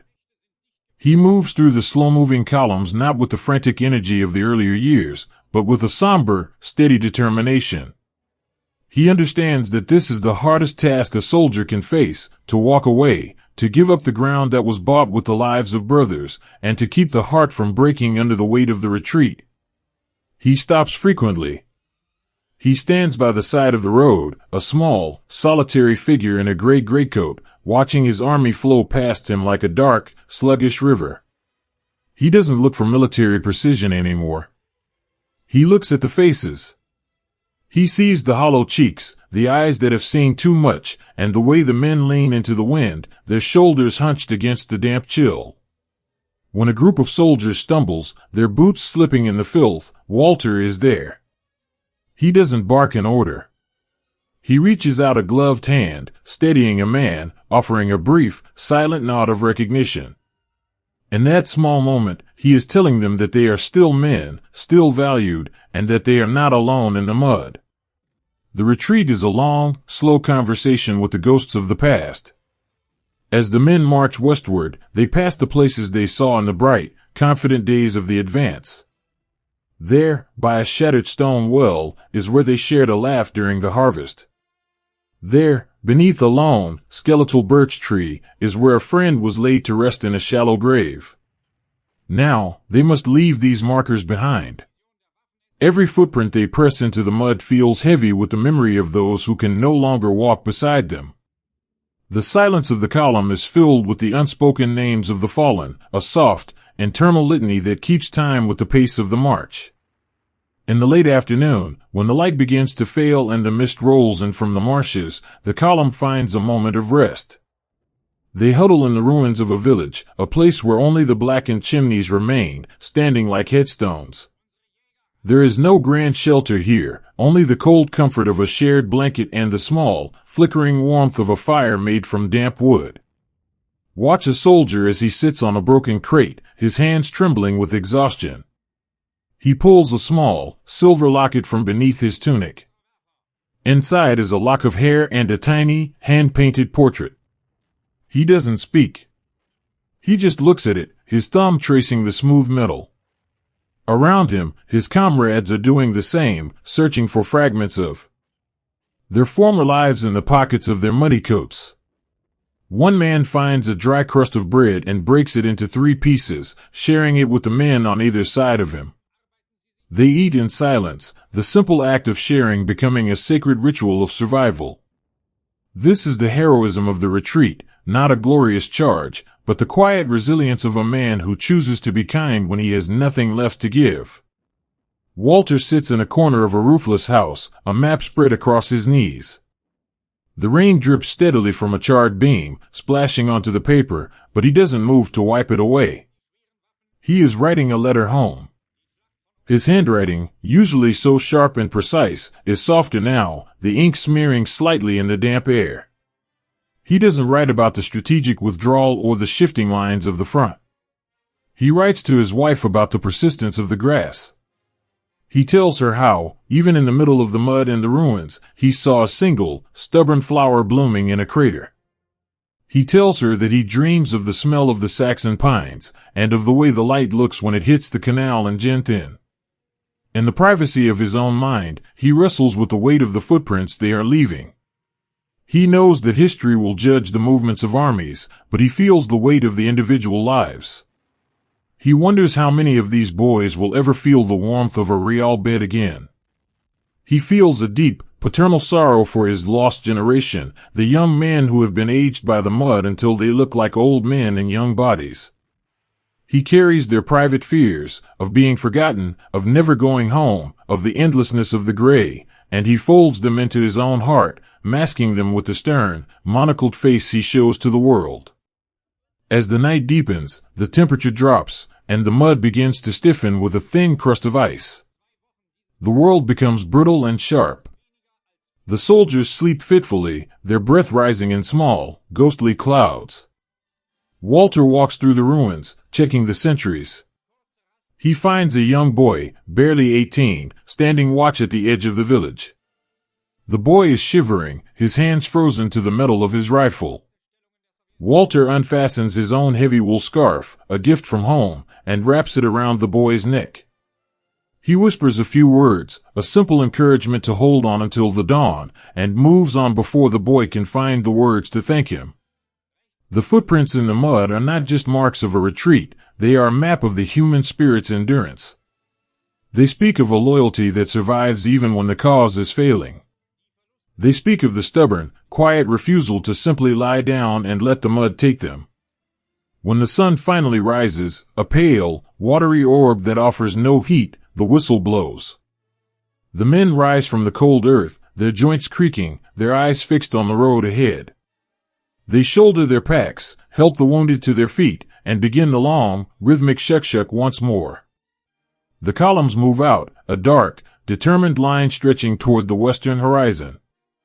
Walter stands at the edge of the village, watching the last of the rear guard depart.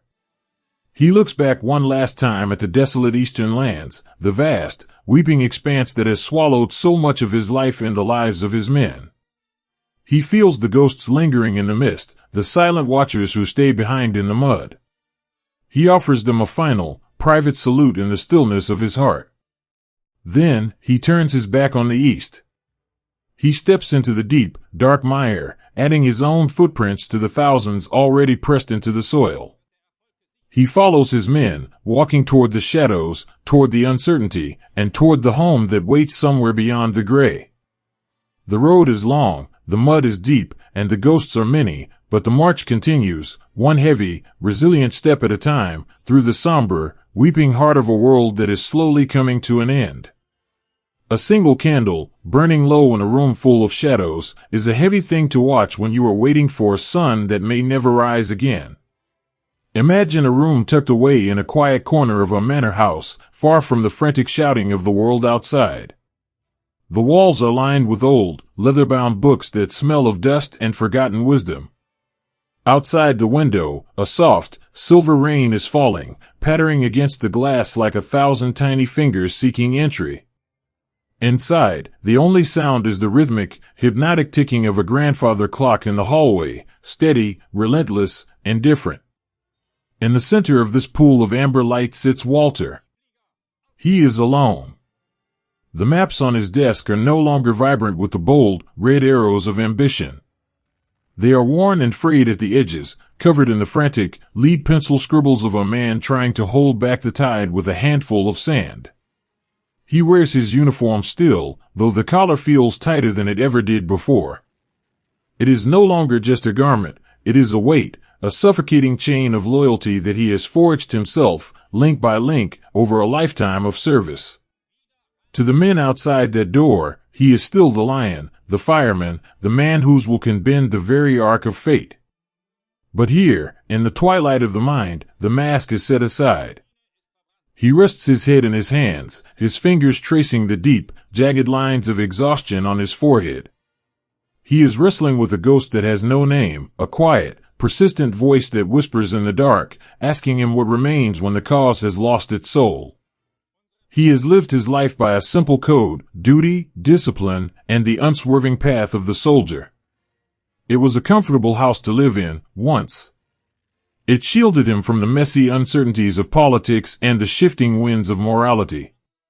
But now, the roof of that house is gone, and the rain is getting in.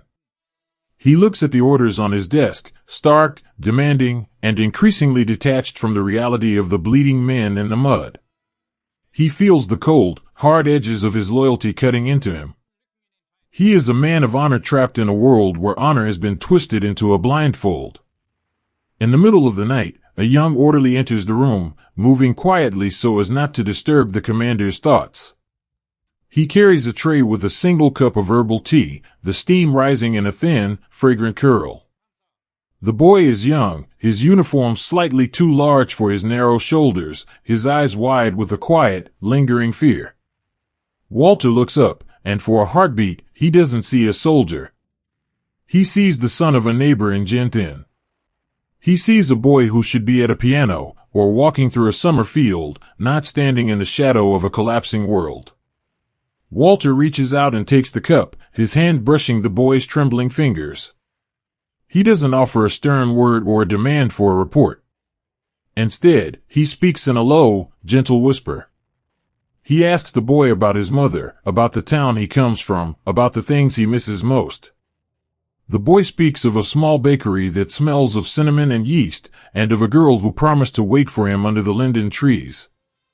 As the boy talks, Walter feels a profound, aching tenderness. He realizes that this small, fragile connection is the only thing that is still real. The grand maps, the titles, the medals, they are all just echoes in a hollow hall. But the boy's fear and his hope are solid. Walter realizes that he is no longer staying for the banners or the leaders. He is staying for the boy. He is staying so that he can be the wall that keeps the darkness away from that cinnamon-scented bakery for just one more hour. It is a small, quiet heroism, born not of glory, but of a desperate, protective love for the people he has been tasked to lead. When the boy leaves, the silence returns, heavier than before. Walter pulls a small, wooden box from a drawer. Inside is a collection of letters from his own family, tied together with a simple piece of blue ribbon. He doesn't open them, he knows every word by heart. He knows the shape of his wife's longing and the innocent questions of his children. He holds the bundle against his chest, closing his eyes. He tries to summon the image of the Saxon pines, the ancient trees that stood so firm against the wind. In his mind, he walks among them, feeling the soft carpet of needles beneath his feet. But even in his dreams, the landscape is changing. The trees are no longer green, they are silhouettes against a bruised, twilight sky. He realizes that he can never truly go back to that boy who listened to the wind. He has traveled too far into the dark. He wrestles with his conscience, a struggle that leaves him more exhausted than any battle. He is a man who prides himself on his clarity, yet everything has become blurred. He sees the shadows of a great betrayal hanging over his nation, a darkness that his own hands have helped to build. He asks himself if a soldier's duty is to follow the ship to the bottom of the ocean, or if there is a point where the soul must jump for the shore. The ticking of the clock seems to grow louder, marking the seconds of a world that is running out of time. He thinks of his comrades, the ones who have already fallen, and the ones who are waiting for his next order. He feels an immense, solitary grief for them all. He realizes that he is the keeper of their fading hopes, the guardian of a twilight that is rapidly deepening into night. He picks up his pen, the metal cold against his skin. He has a report to write, a defense to organize, a line to hold. He forces his mind back into the narrow, focused channel of the soldier. He polishes his monocle, wipes the weariness from his eyes, and straightens his back. If he is to be the one who leads them through the twilight, he cannot let them see his hands shake. He will continue to be the iron commander, the unbending pillar, even if the heart beneath the uniform is breaking into 1,000 quiet pieces. He knows that history will not see this room. It will not see the candle burning low, or the man who sat in the dark and wept for a world he could no longer save. It will only see the movements on the map in the stubborn, final stands. But tonight, in the absolute privacy of the night, Walter allows himself to feel the full weight of the tragedy. He accepts the suffocating chain of his loyalty, not because he believes in the destination, but because he cannot abandon the men who are walking the path beside him. As the first hint of a gray, cold dawn begins to touch the edges of the curtains, Walter finally stands. He blows out the candle, the thin trail of smoke drifting up into the shadows. The room is cold, the fire in the hearth has long since died down to white ash. He walks to the window and looks out at the world. The rain has stopped, leaving the earth damp and silent. He knows that today will bring more demands, more losses, and a further shrinking of the horizon. He knows that the twilight is almost over, and the total dark is coming. But as he turns back to his desk, he finds a small, steady flame of resilience still burning within him. It is not a flame of hope for victory, but a flame of commitment to the humans in his care. He will do his duty to the very end, not for the cause, but for the boy with the cinnamon-scented memories, and for the thousands of others like him who are sleeping in the mud, waiting for a leader who will not leave them alone in the dark. He adjusts his collar, feels the weight of the chain, and prepares to step out of the room and back into the mask. The twilight of the mind is over, the day has begun. And in the quiet, somber light of the morning, Field Marshal Walter Model prepares to face the end with the only thing he has left, a rigid, heartbreaking, and absolute loyalty to the ghosts of his own honor. The sky was no longer a friend, but a bright, blue eye that never blinked, watching every movement on the earth below. Imagine, if you will, the sudden transition from a world of endless, muddy horizons to a landscape of lush, green garden rows and ancient stone walls. The great, gray engine of the war has shifted gears. Walter is no longer standing amidst the weeping earth of the East. He has been summoned across a continent, traveling through the heart of a homeland he barely recognizes anymore. Through the window of a moving train, he catches fleeting glimpses of the German countryside, the tidy steeples, the quiet farms, the smoke rising from chimneys where families still gather for their evening meals. For a moment, he is just a passenger, a man caught between two worlds, his head resting against the cool glass as the rhythmic clacking of the wheels hums a lullaby of temporary peace. But the peace is an illusion. As he crosses into the sun-drenched fields of France, the Führer's fireman finds himself in a different kind of furnace. The heat of this summer is not just the warmth of the sun, it is a heavy, suffocating pressure that comes from above. In the east, the enemy was the land itself, the vastness, the mud, the cold. Here, in the west, the enemy is the air. Close your eyes and feel the warmth of a late July afternoon. The air smells of dry grass, lavender, and the faint, metallic scent of heated iron. The French countryside is beautiful, almost heartbreakingly so, with its winding lanes and deep, shaded hedgerows. But there is a new sound in this paradise. It is a low, distant drone that never truly goes away. It is the sound of 1,000 engines circling high in the pale blue vault of heaven. For the soldiers Walter now commands, the day has become a time of shadows. They have learned to live like creatures of the forest, hiding beneath the thick canopy of oak trees, tucking their vehicles under the eaves of old barns, and covering their helmets with netting and stolen branches. They move only when the sun begins to dip below the horizon, slipping through the twilight like ghosts. The open road, once a symbol of progress and speed, has become a place of profound vulnerability. Walter feels this vulnerability in his very bones. He is a man who likes to be everywhere at once, a commander who leads from the front seat of an open car. But here, he finds himself looking up at the sky as often as he looks at his maps. He sees the jabots, the small, silver planes that dart like dragonflies across the fields, and he realizes that his iron will has met an obstacle that cannot be intimidated. The horizon is overwhelming, not because of its distance, but because of the sheer weight of what is coming toward them from across the sea. As he travels through the labyrinth of the French lanes, Walter stops to visit a small unit resting in the deep shade of a cider orchard. The apples are green and small, hanging heavy from the branches. The men are lying in the tall grass, their tunics unbuttoned, their faces pale with a new kind of fatigue.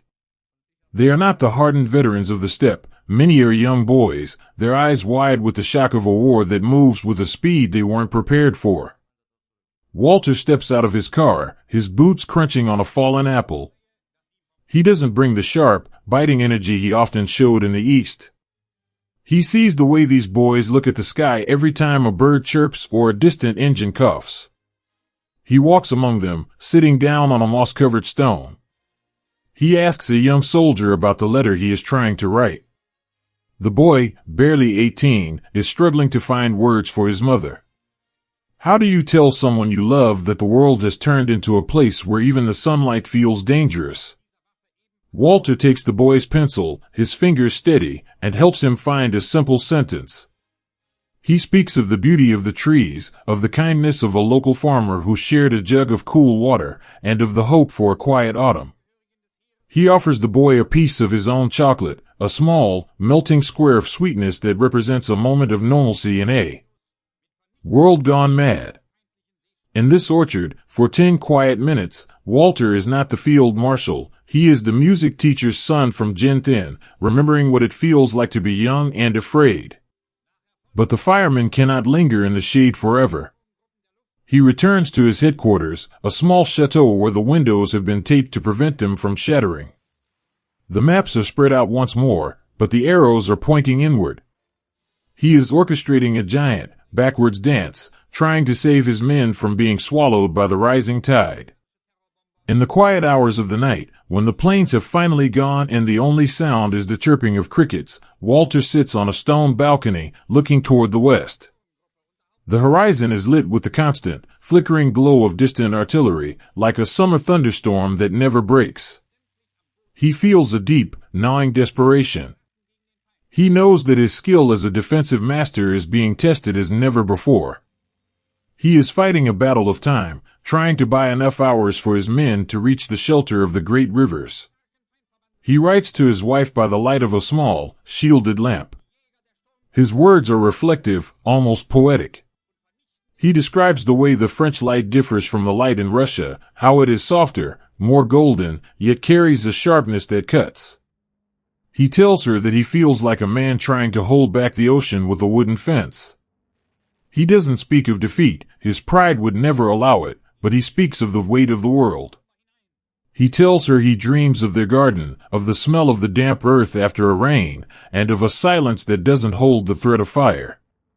There is a quiet, everyday heroism in the way Walter maintains his composure. He knows his men are watching him.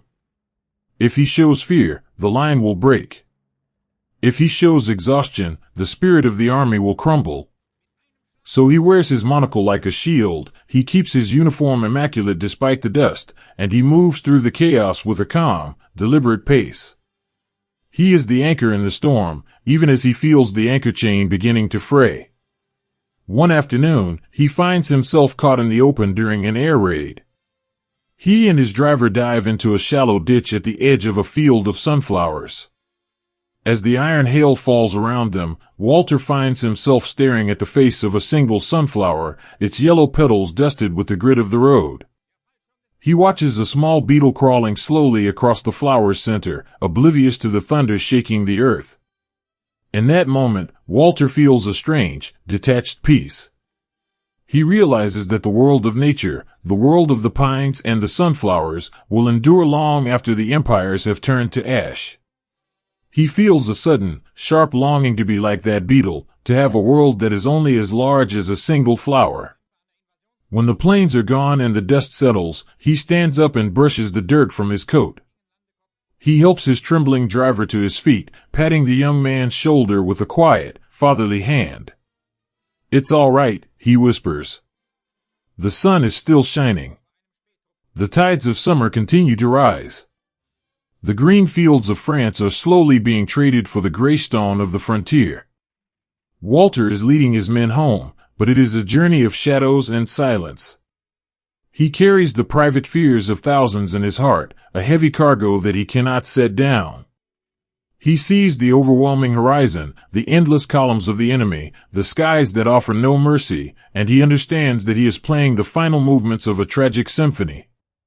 As the sun sets over the Seine, painting the water in shades of rose and copper, Walter stands on a bridge, watching his weary army march past.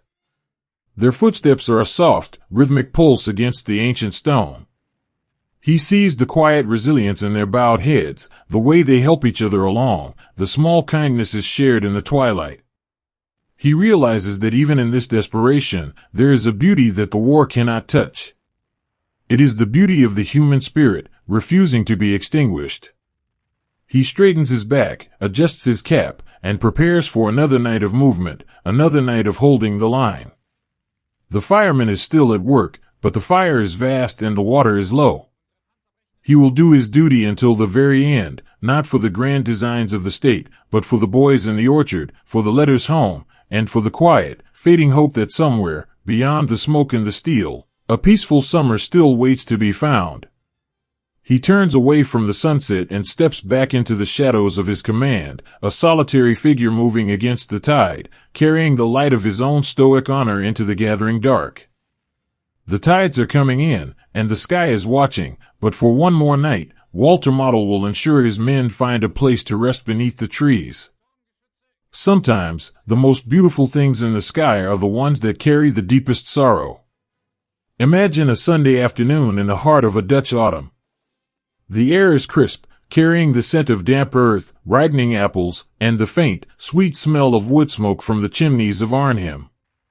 It is a day made for rest, for long walks through the woods of Oosterbeek, and for the quiet clatter of teacups in sun-drenched parlors. Even for a man like Walter Model, a man whose life has been a relentless drumbeat of movement and crisis, the stillness of this day feels like a rare gift. In the dining room of a quiet hotel, the light of the low afternoon sun spills across the white tablecloths. There is the gentle chime of silverware against porcelain, the low murmur of conversation, and the feeling of a world finally catching its breath. Walter sits there, perhaps for a moment allowing himself to forget the maps and the crumbling borders. He is a man who has lived 1,000 lives in the last 5 years, and here, amidst the polished wood and the smell of roasting meat, he is simply a guest in a peaceful land. But then, the silence begins to change. At first, it is just a vibration in the floorboards, a low, rhythmic thrum that seems to come from the very bones of the earth. Then, a shadow passes over the window, then another, and another. Look up through the glass, past the lace curtains and the flower boxes. The sky, which was a clear, pale blue only a moment ago, is suddenly filled with silk. Thousands upon thousands of parachutes are descending from the clouds. They look like white and green blossoms caught in a gentle updraft. To the people on the ground, it looks as though the trees have decided to shed all their leaves at once, sending them drifting gracefully toward the gardens and the fields. It is a sight of breathtaking, surreal beauty, a silent, drifting invasion that looks more like a celebration than a battle. For Walter, the transition from peace to peril is instantaneous. There is no time for grand commands or polished speeches. In a very human, almost undignified scramble, the field marshal must abandon his lunch, grab his heavy coat and his cap, and run. Imagine him, a man of such immense power and rigid dignity, hurrying through the back gardens, jumping over small stone walls, his boots crushing the late-blooming marigolds. He is no longer the fireman orchestrating the fate of nations. He is a man surprised by the sky, seeking the shelter of the trees. As he finds a new place to stand, he looks back at the silk falling over the city. He sees the bewilderment in the eyes of his own soldiers, boys who were convalescing from wounds, or old men who thought their fighting days were over. They stand in the streets of Arnhem, their necks craned back, watching the parachutists descend into their midst. For a long, suspended moment, no one moves. The beauty of the sight has paralyzed the war. In the forests and the suburban lanes, the chaos begins, but it is a strange, intimate kind of struggle. It is a war fought in the small, private spaces of human life. A soldier finds himself crouching behind a potting shed, his heart hammering against his ribs, while only a few feet away, a paratrooper from across the sea is tangled in the branches of an apple tree, struggling to free himself from his silk shroud. In these moments, the grand ideologies of the war vanish, replaced by the simple, terrifying proximity of another human being. We see a young German soldier, barely 20, who finds a wounded paratrooper lying in a bed of crushed hydrangeas. The boy has his rifle ready, his hands shaking, but as he looks at the man on the ground, a man who is calling out for his mother in a language he doesn't understand, the iron in his heart begins to melt. He lowers his weapon. He reaches into his pack and pulls out a bandage. In the middle of the chaos of Arnhem, two enemies share a moment of quiet, desperate kindness in a stranger's garden. Walter moves through this landscape like a man possessed, trying to pull order from the silk-covered confusion. He is back in his element, the master of the sudden defense, but he is also a witness to the profound human cost of this beautiful Sunday. He sees the ruined homes of the Dutch families who only wanted to be left in peace.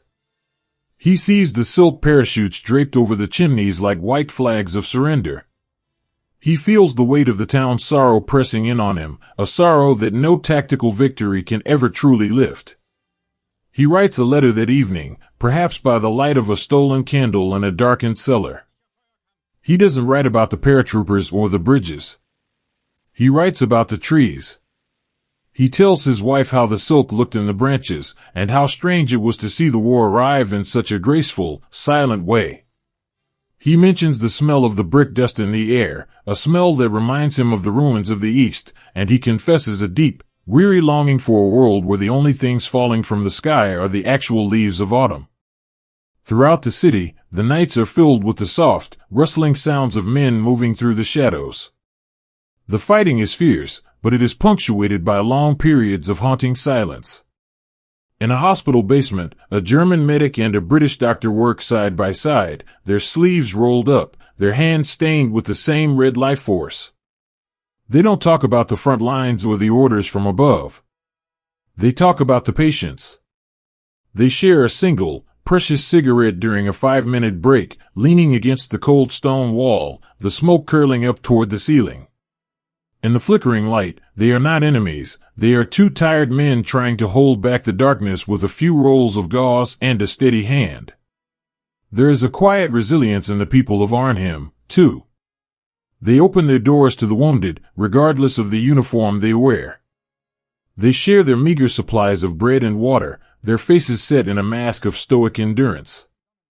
They watch as their beautiful city is torn apart by the steel and the fire, yet they continue to find small ways to assert their humanity. A woman brings a cup of cold water to a paratrooper hiding in her cellar, her eyes conveying a pity that transcends the war. Walter sees all of this. He is a man of rigid loyalty, but he is not blind. He feels the tragedy of the lost Sunday. He understands that the parachutes, for all their beauty, were a signal that the end is drawing closer. He orchestrates the defense with his usual brilliance, but there is a new, somber quality to his movements. He is no longer the fireman trying to save the house, he is a man trying to ensure that some fragment of honor survives the collapse. The silk parachutes remain in the trees for days, catching the wind, fluttering like the ghosts of the men who carried them. They become part of the landscape, a strange, white harvest that no one wanted to reap. The children of the city will eventually gather the fabric, their mothers turning the high-quality silk into scarves and shirts, a small, practical legacy of a week of terror. As the struggle for the bridge eventually fades and the silence returns to the streets of Arnhem, Walter stands on the riverbank, looking at the dark water of the Rhine. The air is colder now, the true winter beginning to stir in the distance. The leaves on the trees are turning brittle and brown, falling to the earth in a slow, natural rhythm. He feels a profound, hollow exhaustion. He has won this battle, but he knows, in the quietest part of his soul, that the tide he sensed in the east is now at his very door. He thinks of the men he saw in the gardens, the ones who shared their water, the ones who lowered their rifles, the ones who died with a photograph of home clutched in their hands. He realizes that these small, flickering lights of humanity are the only things that truly matter in the end. He straightens his coat, the fabric heavy and damp with the Dutch mist. He adjusts his monocle, turning his gaze back toward the west, where the horizon is still thick with the smoke of the retreating day. He will continue to do his duty. He will continue to move his pieces across the map. But the memory of the falling leaves, the silk in the sky, and the quiet kindness in the shadows will stay with him, a soft, melancholy song that plays in the background of his mind as he prepares for the final, frozen chapters of his story. Softly now, the night settles over Arnhem. The parachutes are still, the gardens are empty, and the earth continues its slow turn toward the winter. Walter Model, the man of iron and fire, walks back toward his command, a solitary figure in the mist, carrying the weight of a beautiful, tragic Sunday into the long, darkening hours of the night. The forest does not care for the ambitions of men, it only knows the weight of the snow and the deep, abiding cold of a winter that feels as though it may never end. Imagine a world held in a breathless, icy trance. We are deep within the Ardennes, a place of ancient, towering pines and steep, narrow valleys that seem to swallow the light. It is December, and the air is so thick with freezing fog that the sun has become a pale, forgotten ghost. The world is muffled, draped in a heavy, white velvet that hides the scars of the earth and silences the heavy clanking of the iron machines. To walk through these woods is to walk through a dream, or perhaps a memory, where every branch is encrusted with silver hoarfrost and every breath is a small, disappearing cloud of life. Walter is here, tucked away in a drafty, stone-walled headquarters that smells of damp wool and wood smoke. He sits by a small hearth where a few embers struggle to stay alive, their orange glow dancing feebly against the shadows of the room. He is a man who has always believed in the cold, hard logic of the map, but tonight, the maps feel like works of fiction. He looks at the lines drawn in red and blue, the grand arrows pointing toward a distant victory, and he feels a profound, hollow ache in his chest. He knows the truth that the shadows know, the strength is gone. The fuel is low. The men are tired beyond the capacity of the human heart to endure. He is the commander of this final, desperate gamble, but in the quiet of the night, he feels more like a passenger on a ship drifting toward a waterfall. He thinks of the letters he has received from home, his wife's words about the small Christmas tree they have managed to find, the way his children are growing in a world that is shrinking every day. He wants to be there, by a warm stove, listening to the soft notes of a piano. Instead, he is here, in the heart of the frozen forest, responsible for the lives of thousands of boys who are shivering in the dark. Out in the foxholes, the story of the Ardennes is not told in miles gained or lost, but in the small, flickering light of a single candle. Picture a young soldier named Hans. He is barely 19, and his boots are soaked through, the leather frozen stiff against his skin. He is huddled in a hole in the ground, the snow drifting in around his collar. His world has shrunk to the size of this small circle of earth. In his pocket, he carries the stub of a candle, a treasure he has guarded since the last village. With trembling fingers, he strikes a match. The flame is tiny, fragile, a golden spark in a vast and indifferent wilderness. For a few precious minutes, the light of that candle transforms the frozen hole into a sanctuary. Hans holds his hands near the flame, feeling a warmth that is more spiritual than physical. He pulls out a crumpled piece of paper, a letter from his sister, and reads the words he has already memorized. She tells him about the frost on the windows back home and the smell of roasting apples. As he reads, the roar of the distant artillery fades, replaced by the imaginary sound of a crackling fire in a Saxon kitchen.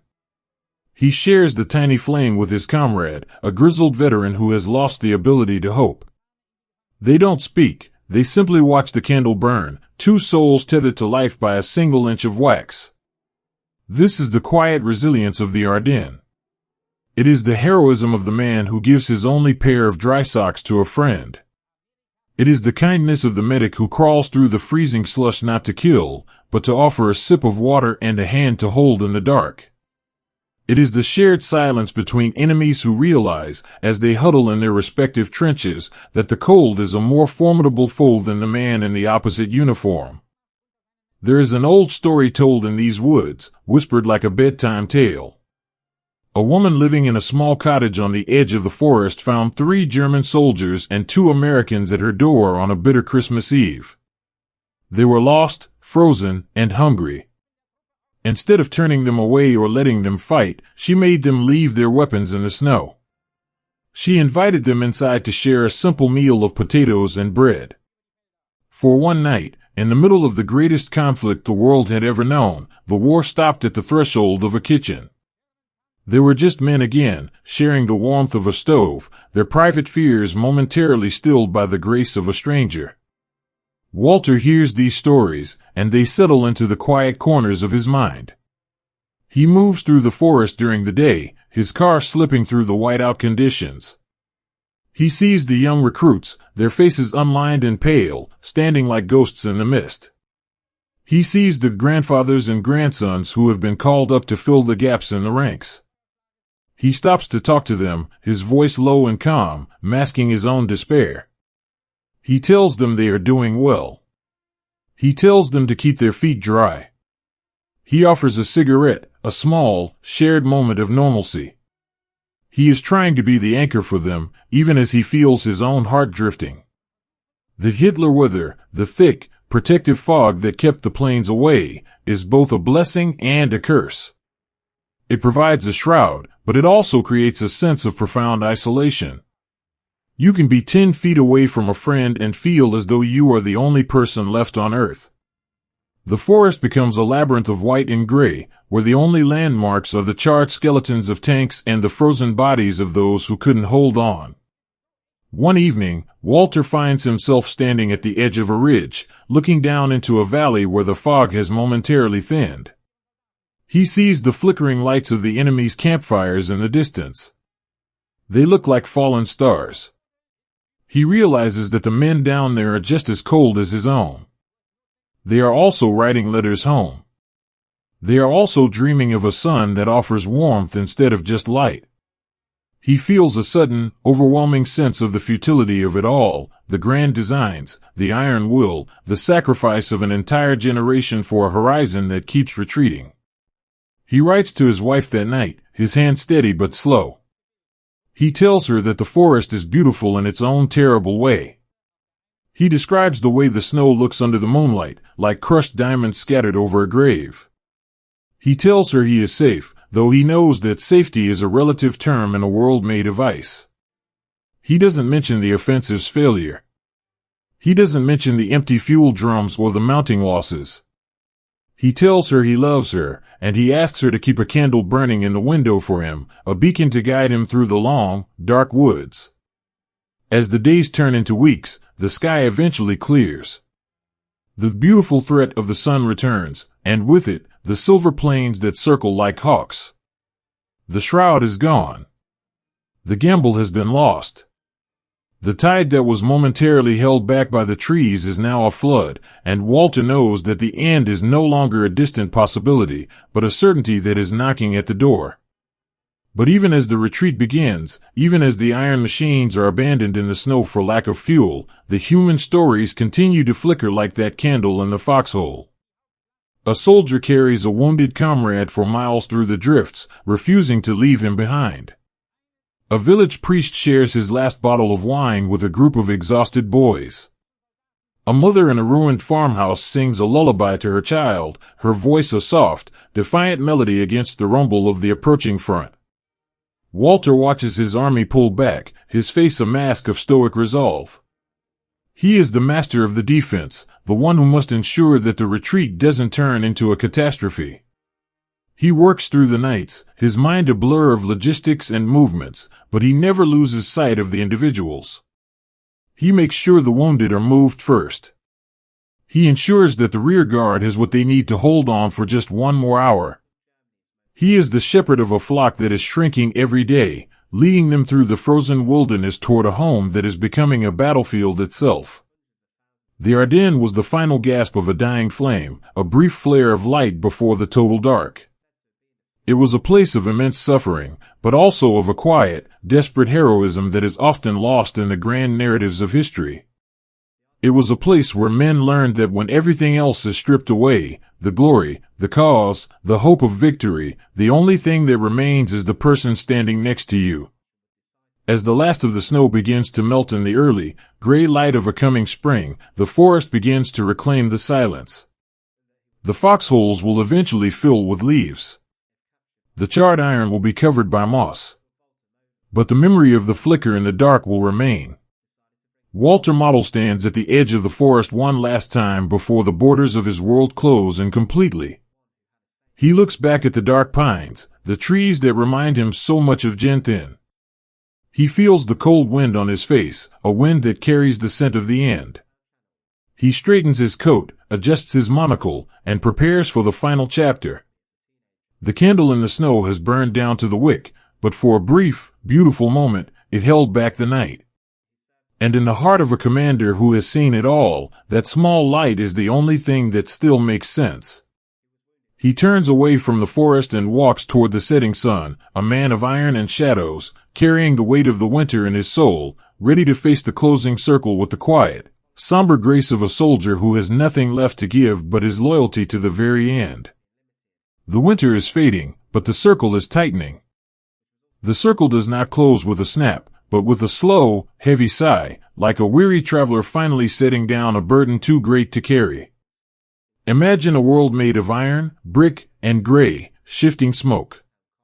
We have come to the heart of the great industrial valley, the Ruhr, a place that once throbbed with the rhythmic heartbeat of 1,000 furnaces. In the days of old, the sky here was never truly dark, lit by the orange glow of molten steel and the tireless spark of the forge. But now, the fires have gone out. The massive chimneys stand like hollow, blackened fingers reaching for a sky that offers only a cold, drizzling rain. The great wheels of the mines have stopped turning, and the silence that has moved into the factories is so thick it feels as though it could be touched. In this landscape of rusted girders and shattered glass, a great army has come to a standstill. They are surrounded. The horizon in every direction is held by others, yet inside this closing circle, a strange and melancholy peace has begun to settle over the men.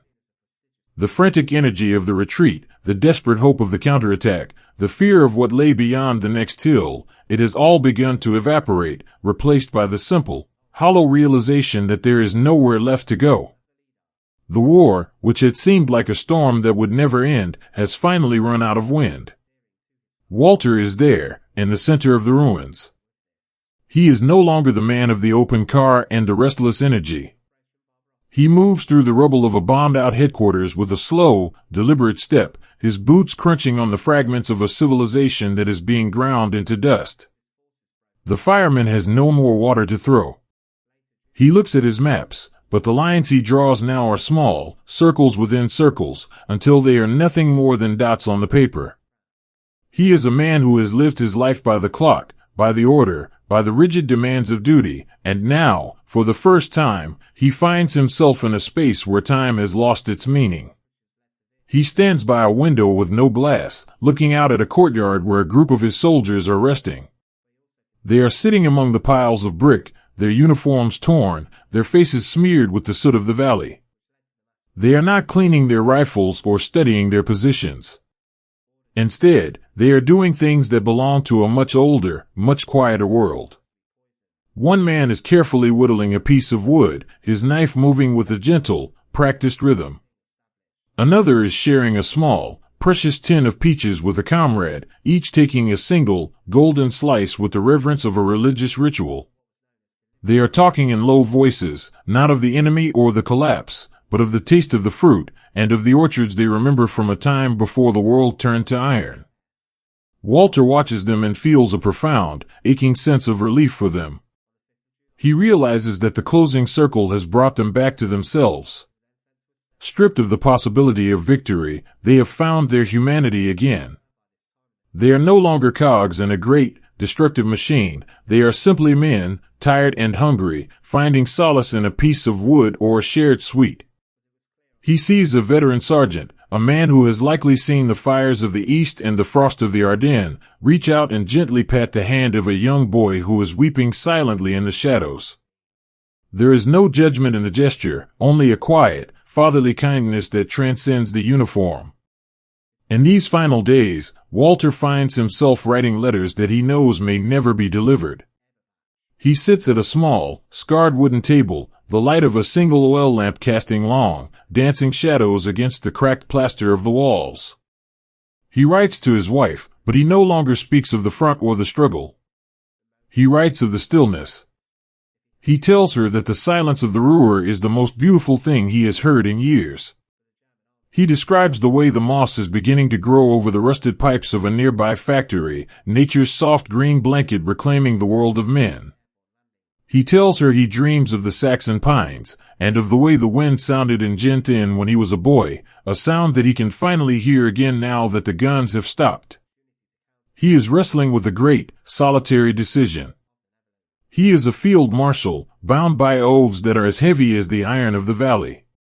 He is expected to lead his men into a final, senseless act of defiance, to turn the ruins into a tomb for 100,000 sons.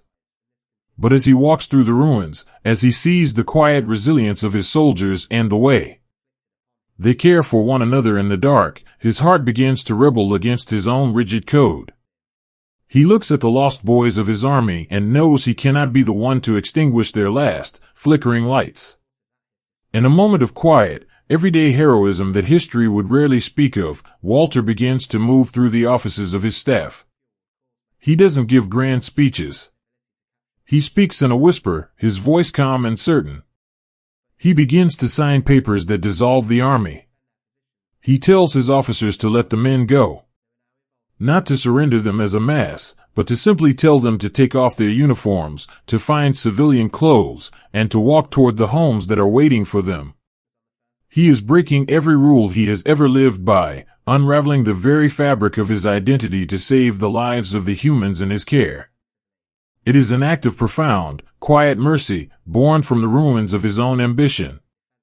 Imagine the scenes that follow in the soft, gray light of a Ruhr morning. In the shadows of the coal heaps and the skeletons of the steel mills, thousands of men are quietly saying goodbye.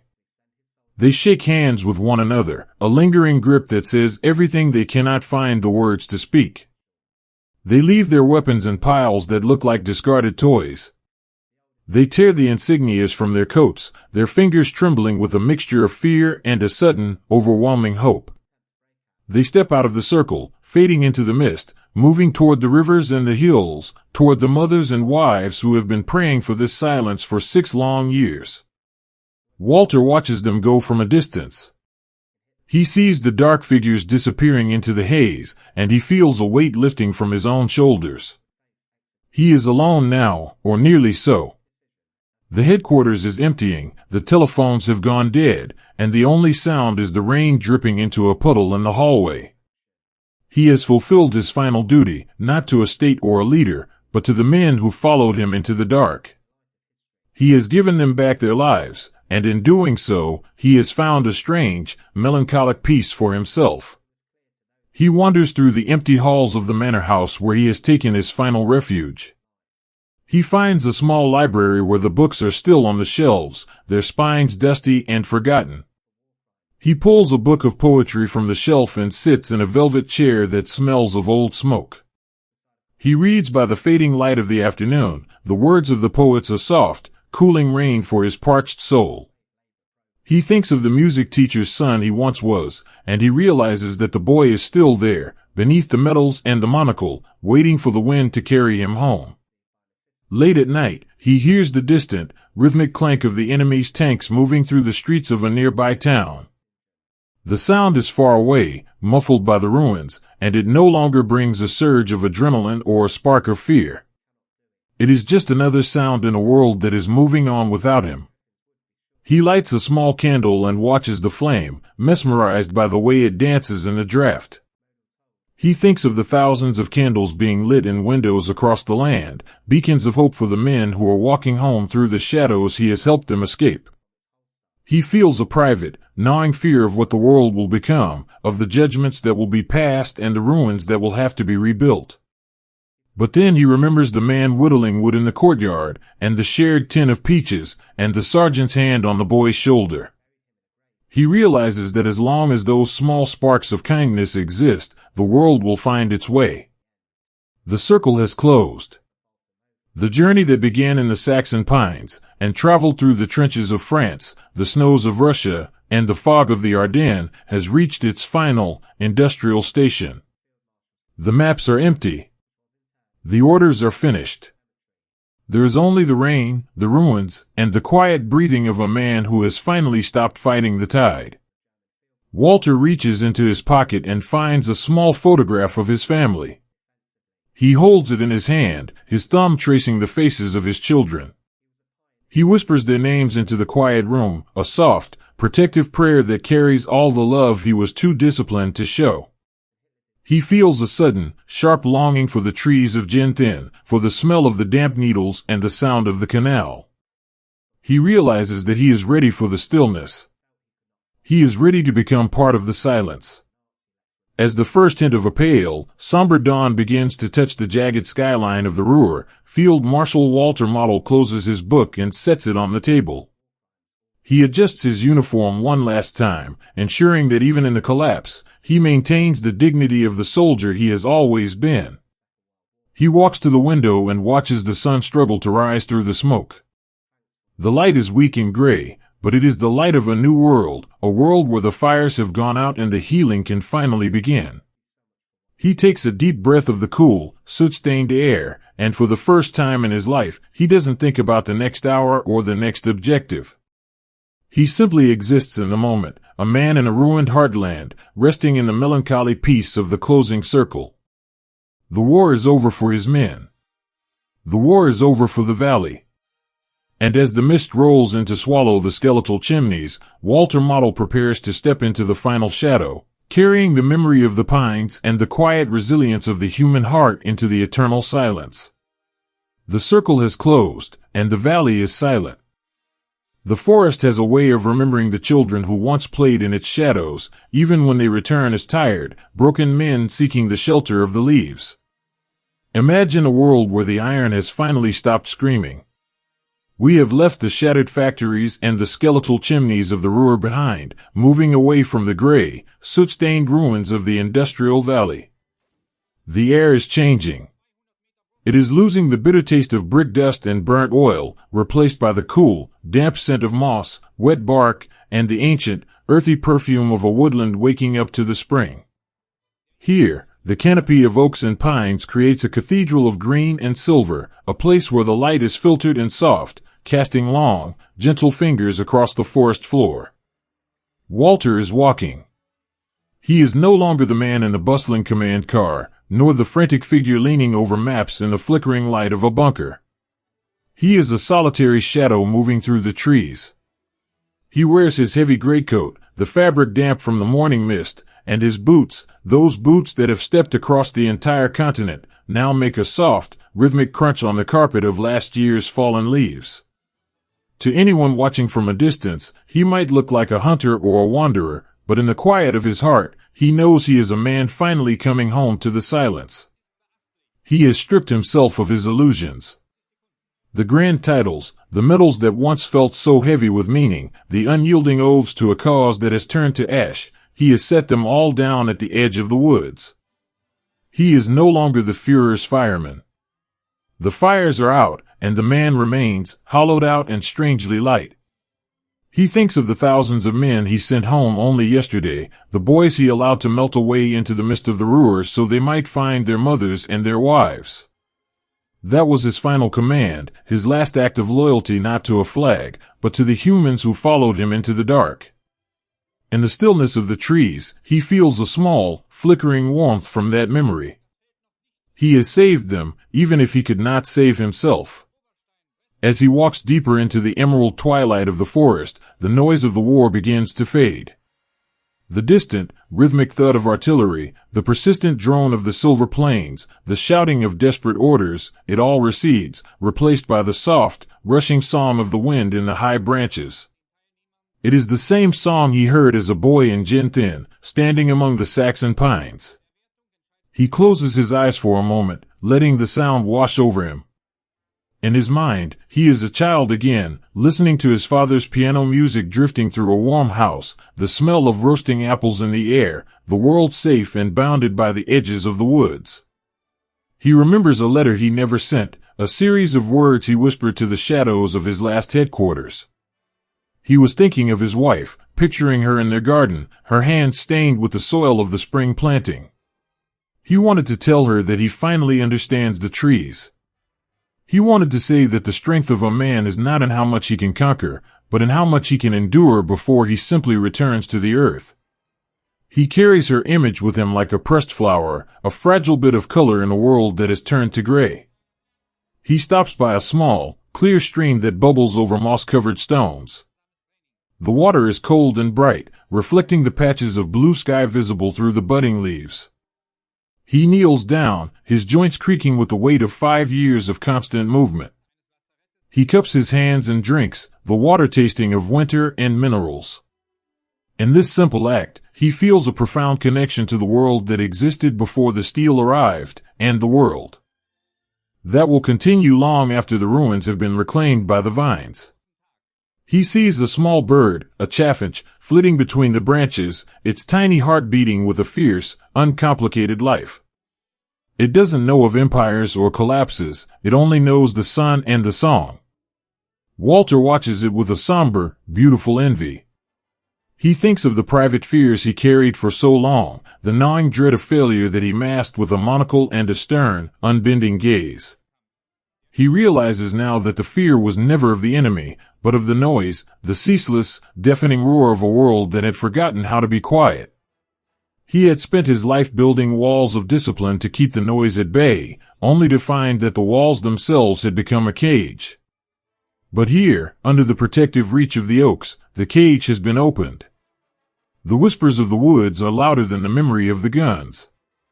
He finds a spot where the trees grow close together, a small glade where the moss is thick and soft like a velvet carpet. The sun is beginning to sink, casting a warm, amber glow through the trunks, turning the forest into a place of gold and shadow. He sits down, resting his back against a massive, ancient pine. The bark is rough against his coat, a solid, unchanging presence. He pulls a small photograph from his pocket, the faces of his children, their smiles frozen in a time of peace. He touches the paper gently, his fingers tracing the lines of their features. He whispers a blessing to them, a soft promise that the world they will grow into will be quieter than the one he is leaving. There is an everyday heroism in this final, solitary walk. It is the heroism of a man who refuses to be a trophy, a man who chooses to remain a soldier of the old, silent code rather than a ghost of the new, loud horror. He is choosing to end the war on his own terms, in the place that understood him best before the world taught him how to fight. He is seeking a relief that no treaty could provide, a resolution that only the earth can offer. The shadows are stretching now, weaving together to cover the forest floor in a deep, peaceful violet. Walter feels a profound, settling calm. The fireman is finally at rest. The internal struggle, the wrestling with conscience, the burden of the closing circle, it has all dissolved into the cool evening air. He is just a man in the woods, a son of a music teacher, a husband who loves a garden, a father who wants his children to sleep in peace. He listens to the forest breathing, the rustle of a small animal in the brush, the creak of a heavy branch, the distant, mournful call of an owl. It is a symphony of the natural world, a music that requires no conductor. He reaches into his coat and finds his service pistol. It is cold and heavy, a piece of the world he is leaving behind. But even this act is not one of violence in his mind, it is the final note of a long, tragic melody. He holds it with a steady hand, his eyes fixed on the light filtering through the pines. He thinks of the Saxon woods, the canal in Genthin, and the soft, white snow of the east. He feels a sudden, sharp pang of love for the world, for the beauty of the light and the resilience of the grass. The whispers in the woods grow louder now, a soft, inviting chorus of the earth calling back its own. They tell him that the noise is over. They tell him that the ruins will be covered in green, that the rivers will run clear again, and that the silence he has sought for so long is finally here, waiting to catch him. He feels no fear, only a deep, hollow readiness. He is a soldier who has finished his watch. He is a wanderer who has found the path. In the final, golden light of the afternoon, Walter Model closes his eyes. He breathes in the scent of the pines one last time, a deep, aching breath that carries the memory of his entire life. He listens to the wind in the branches, the same wind that rustled the trees when he was a boy, and he lets go of the world. The shot, when it comes, is a single, sharp crack that is swallowed almost instantly by the vast, absorbent silence of the ancient forest. It is not an ending of fire, but an ending of shadows. The chaffinch takes flight for a moment, then settles back onto its branch. The stream continues to bubble over the mossy stones. The sun continues its slow descent, painting the glade in shades of rose and copper. Walter lies still against the roots of the pine, a small, dark figure reclaimed by the woods. The uniform, the rank, and the weight of the war are gone, leaving only the man, resting in the deep, green heart of the land. The whispers of the trees continue, a soft, eternal lullaby for a weary traveler. The silence has arrived. The noise has stopped. And in the heart of the German woods, the forest gently begins the long, slow work of turning a field marshal back into a child of the earth, safe at last in the shadows of the pines. The earth does not hold onto a grudge, it only holds onto the seeds of the next spring. Imagine a world where the air has finally cleared, where the heavy, metallic scent of smoke and iron has been washed away by 1,000 gentle rains.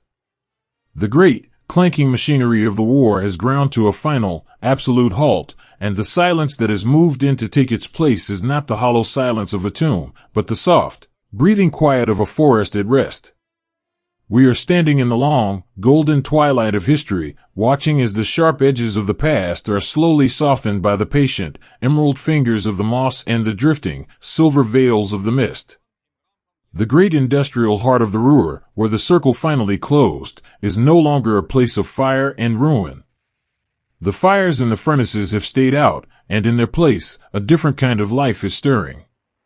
High up in the blackened, skeletal chimneys, small birds are building nests, their cheerful songs echoing through the hollow brick chambers where the hammers once fell. The rusted girders of the steel mills are being draped in ivy, nature's own velvet curtains rising to cover the stage of a tragic play.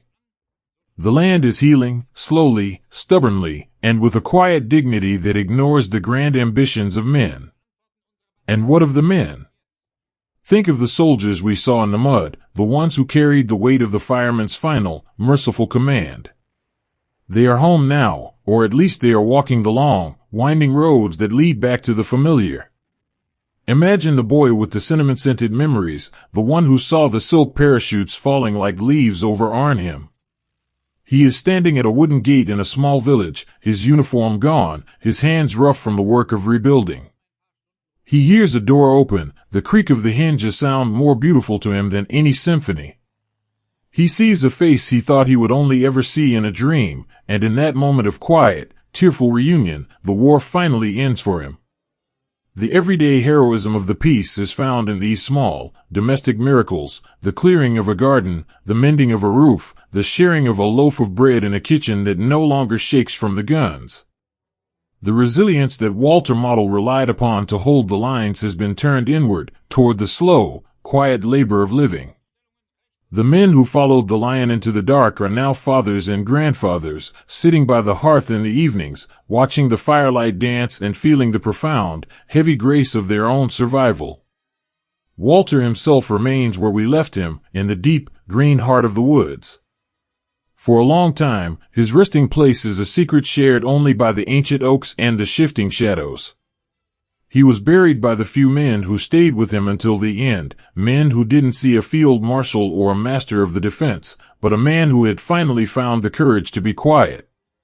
They marked the spot not with stone or iron, but with the memory of his final, weary smile. For years, the leaves fell and the snow drifted, and the forest kept its promise to the music teacher's son from Genthin.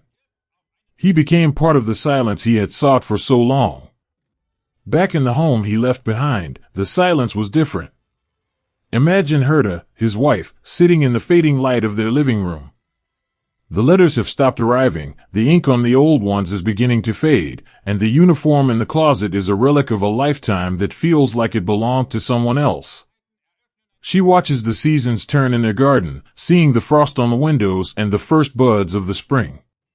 She carries the weight of his legacy with a quiet, stoic pride, but in the private hours of the night, she simply misses the man who once walked with her through the city parks. To her, he is not the fireman of history books, he is the quiet boy who loved the pines, the father who wanted his children to have a world of peace. Eventually, the son he loved, Hans George, will set out on a journey of his own, not a journey of conquest, but a journey of memory. He will walk into the woods of the Ruhr, guided by the fading maps of his father's last companions. He will search among the trees, listening for the whisper of the past. And when he finally finds that patch of earth, it will not be a place of horror. It will be a peaceful glade, filled with the scent of damp earth and the song of the chaffinch. He will bring his father home, moving the bones from the solitary woods to a quiet cemetery where the grass is green and the wind is gentle. In that final, somber act of filial love, the circle truly closes. The soldier is laid to rest among his men, and the commander is finally allowed to sleep. As the years drift by like slow-moving clouds, the memory of Walter Model begins to fade into the soft, gray mist of history. The controversies, the rigid loyalties, the desperate struggles of the front, they are smoothed over by time, like the sharp rocks in a riverbed. What remains is a story of a man who was made of iron and fire, but who ultimately found his way back to the silence of the trees. He is remembered not as a giant of stone, but as a human being who wrestled with the shadows and the light, a man who carried a burden too heavy for any soul, and who finally chose the quiet of the woods over the noise of the world. If you were to visit the Saxon pines of Genthin today, you would find them much as they were when Walter was a boy. The wind still rustles through the high branches, singing that low, rushing song of permanence.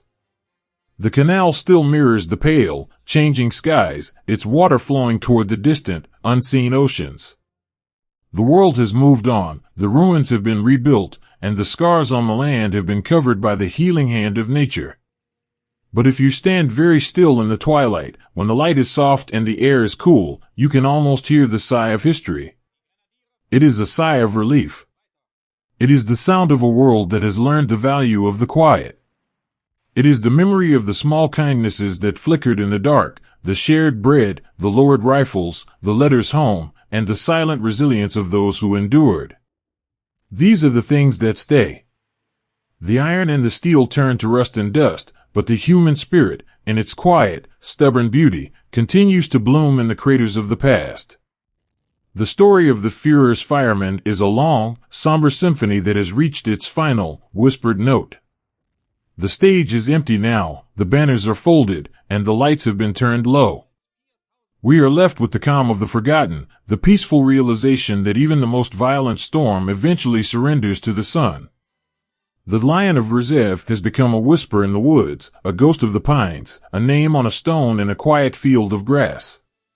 So, let the shadows lengthen. Let the night settle over the woods and the rivers.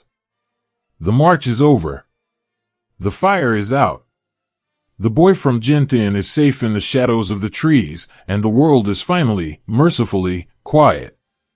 As we close this book and set it aside, we take with us the image of the forest reclaiming the iron. We take with us the memory of the flicker of the candle in the snow. And we take with us the quiet hope that we, too, can find our way back to the silence when the noise of our own lives becomes too much to bear. The earth remembers, but it also forgives. It covers the graves with flowers and the ruins with vines, and it whispers to us in the wind that the only thing that truly lasts is the love we leave behind in the hearts of others. Sleep now, in the calm of the forgotten. The story is told. The cycle is complete. And in the heart of the ancient, silent woods, the peace of the ages has finally, beautifully, arrived.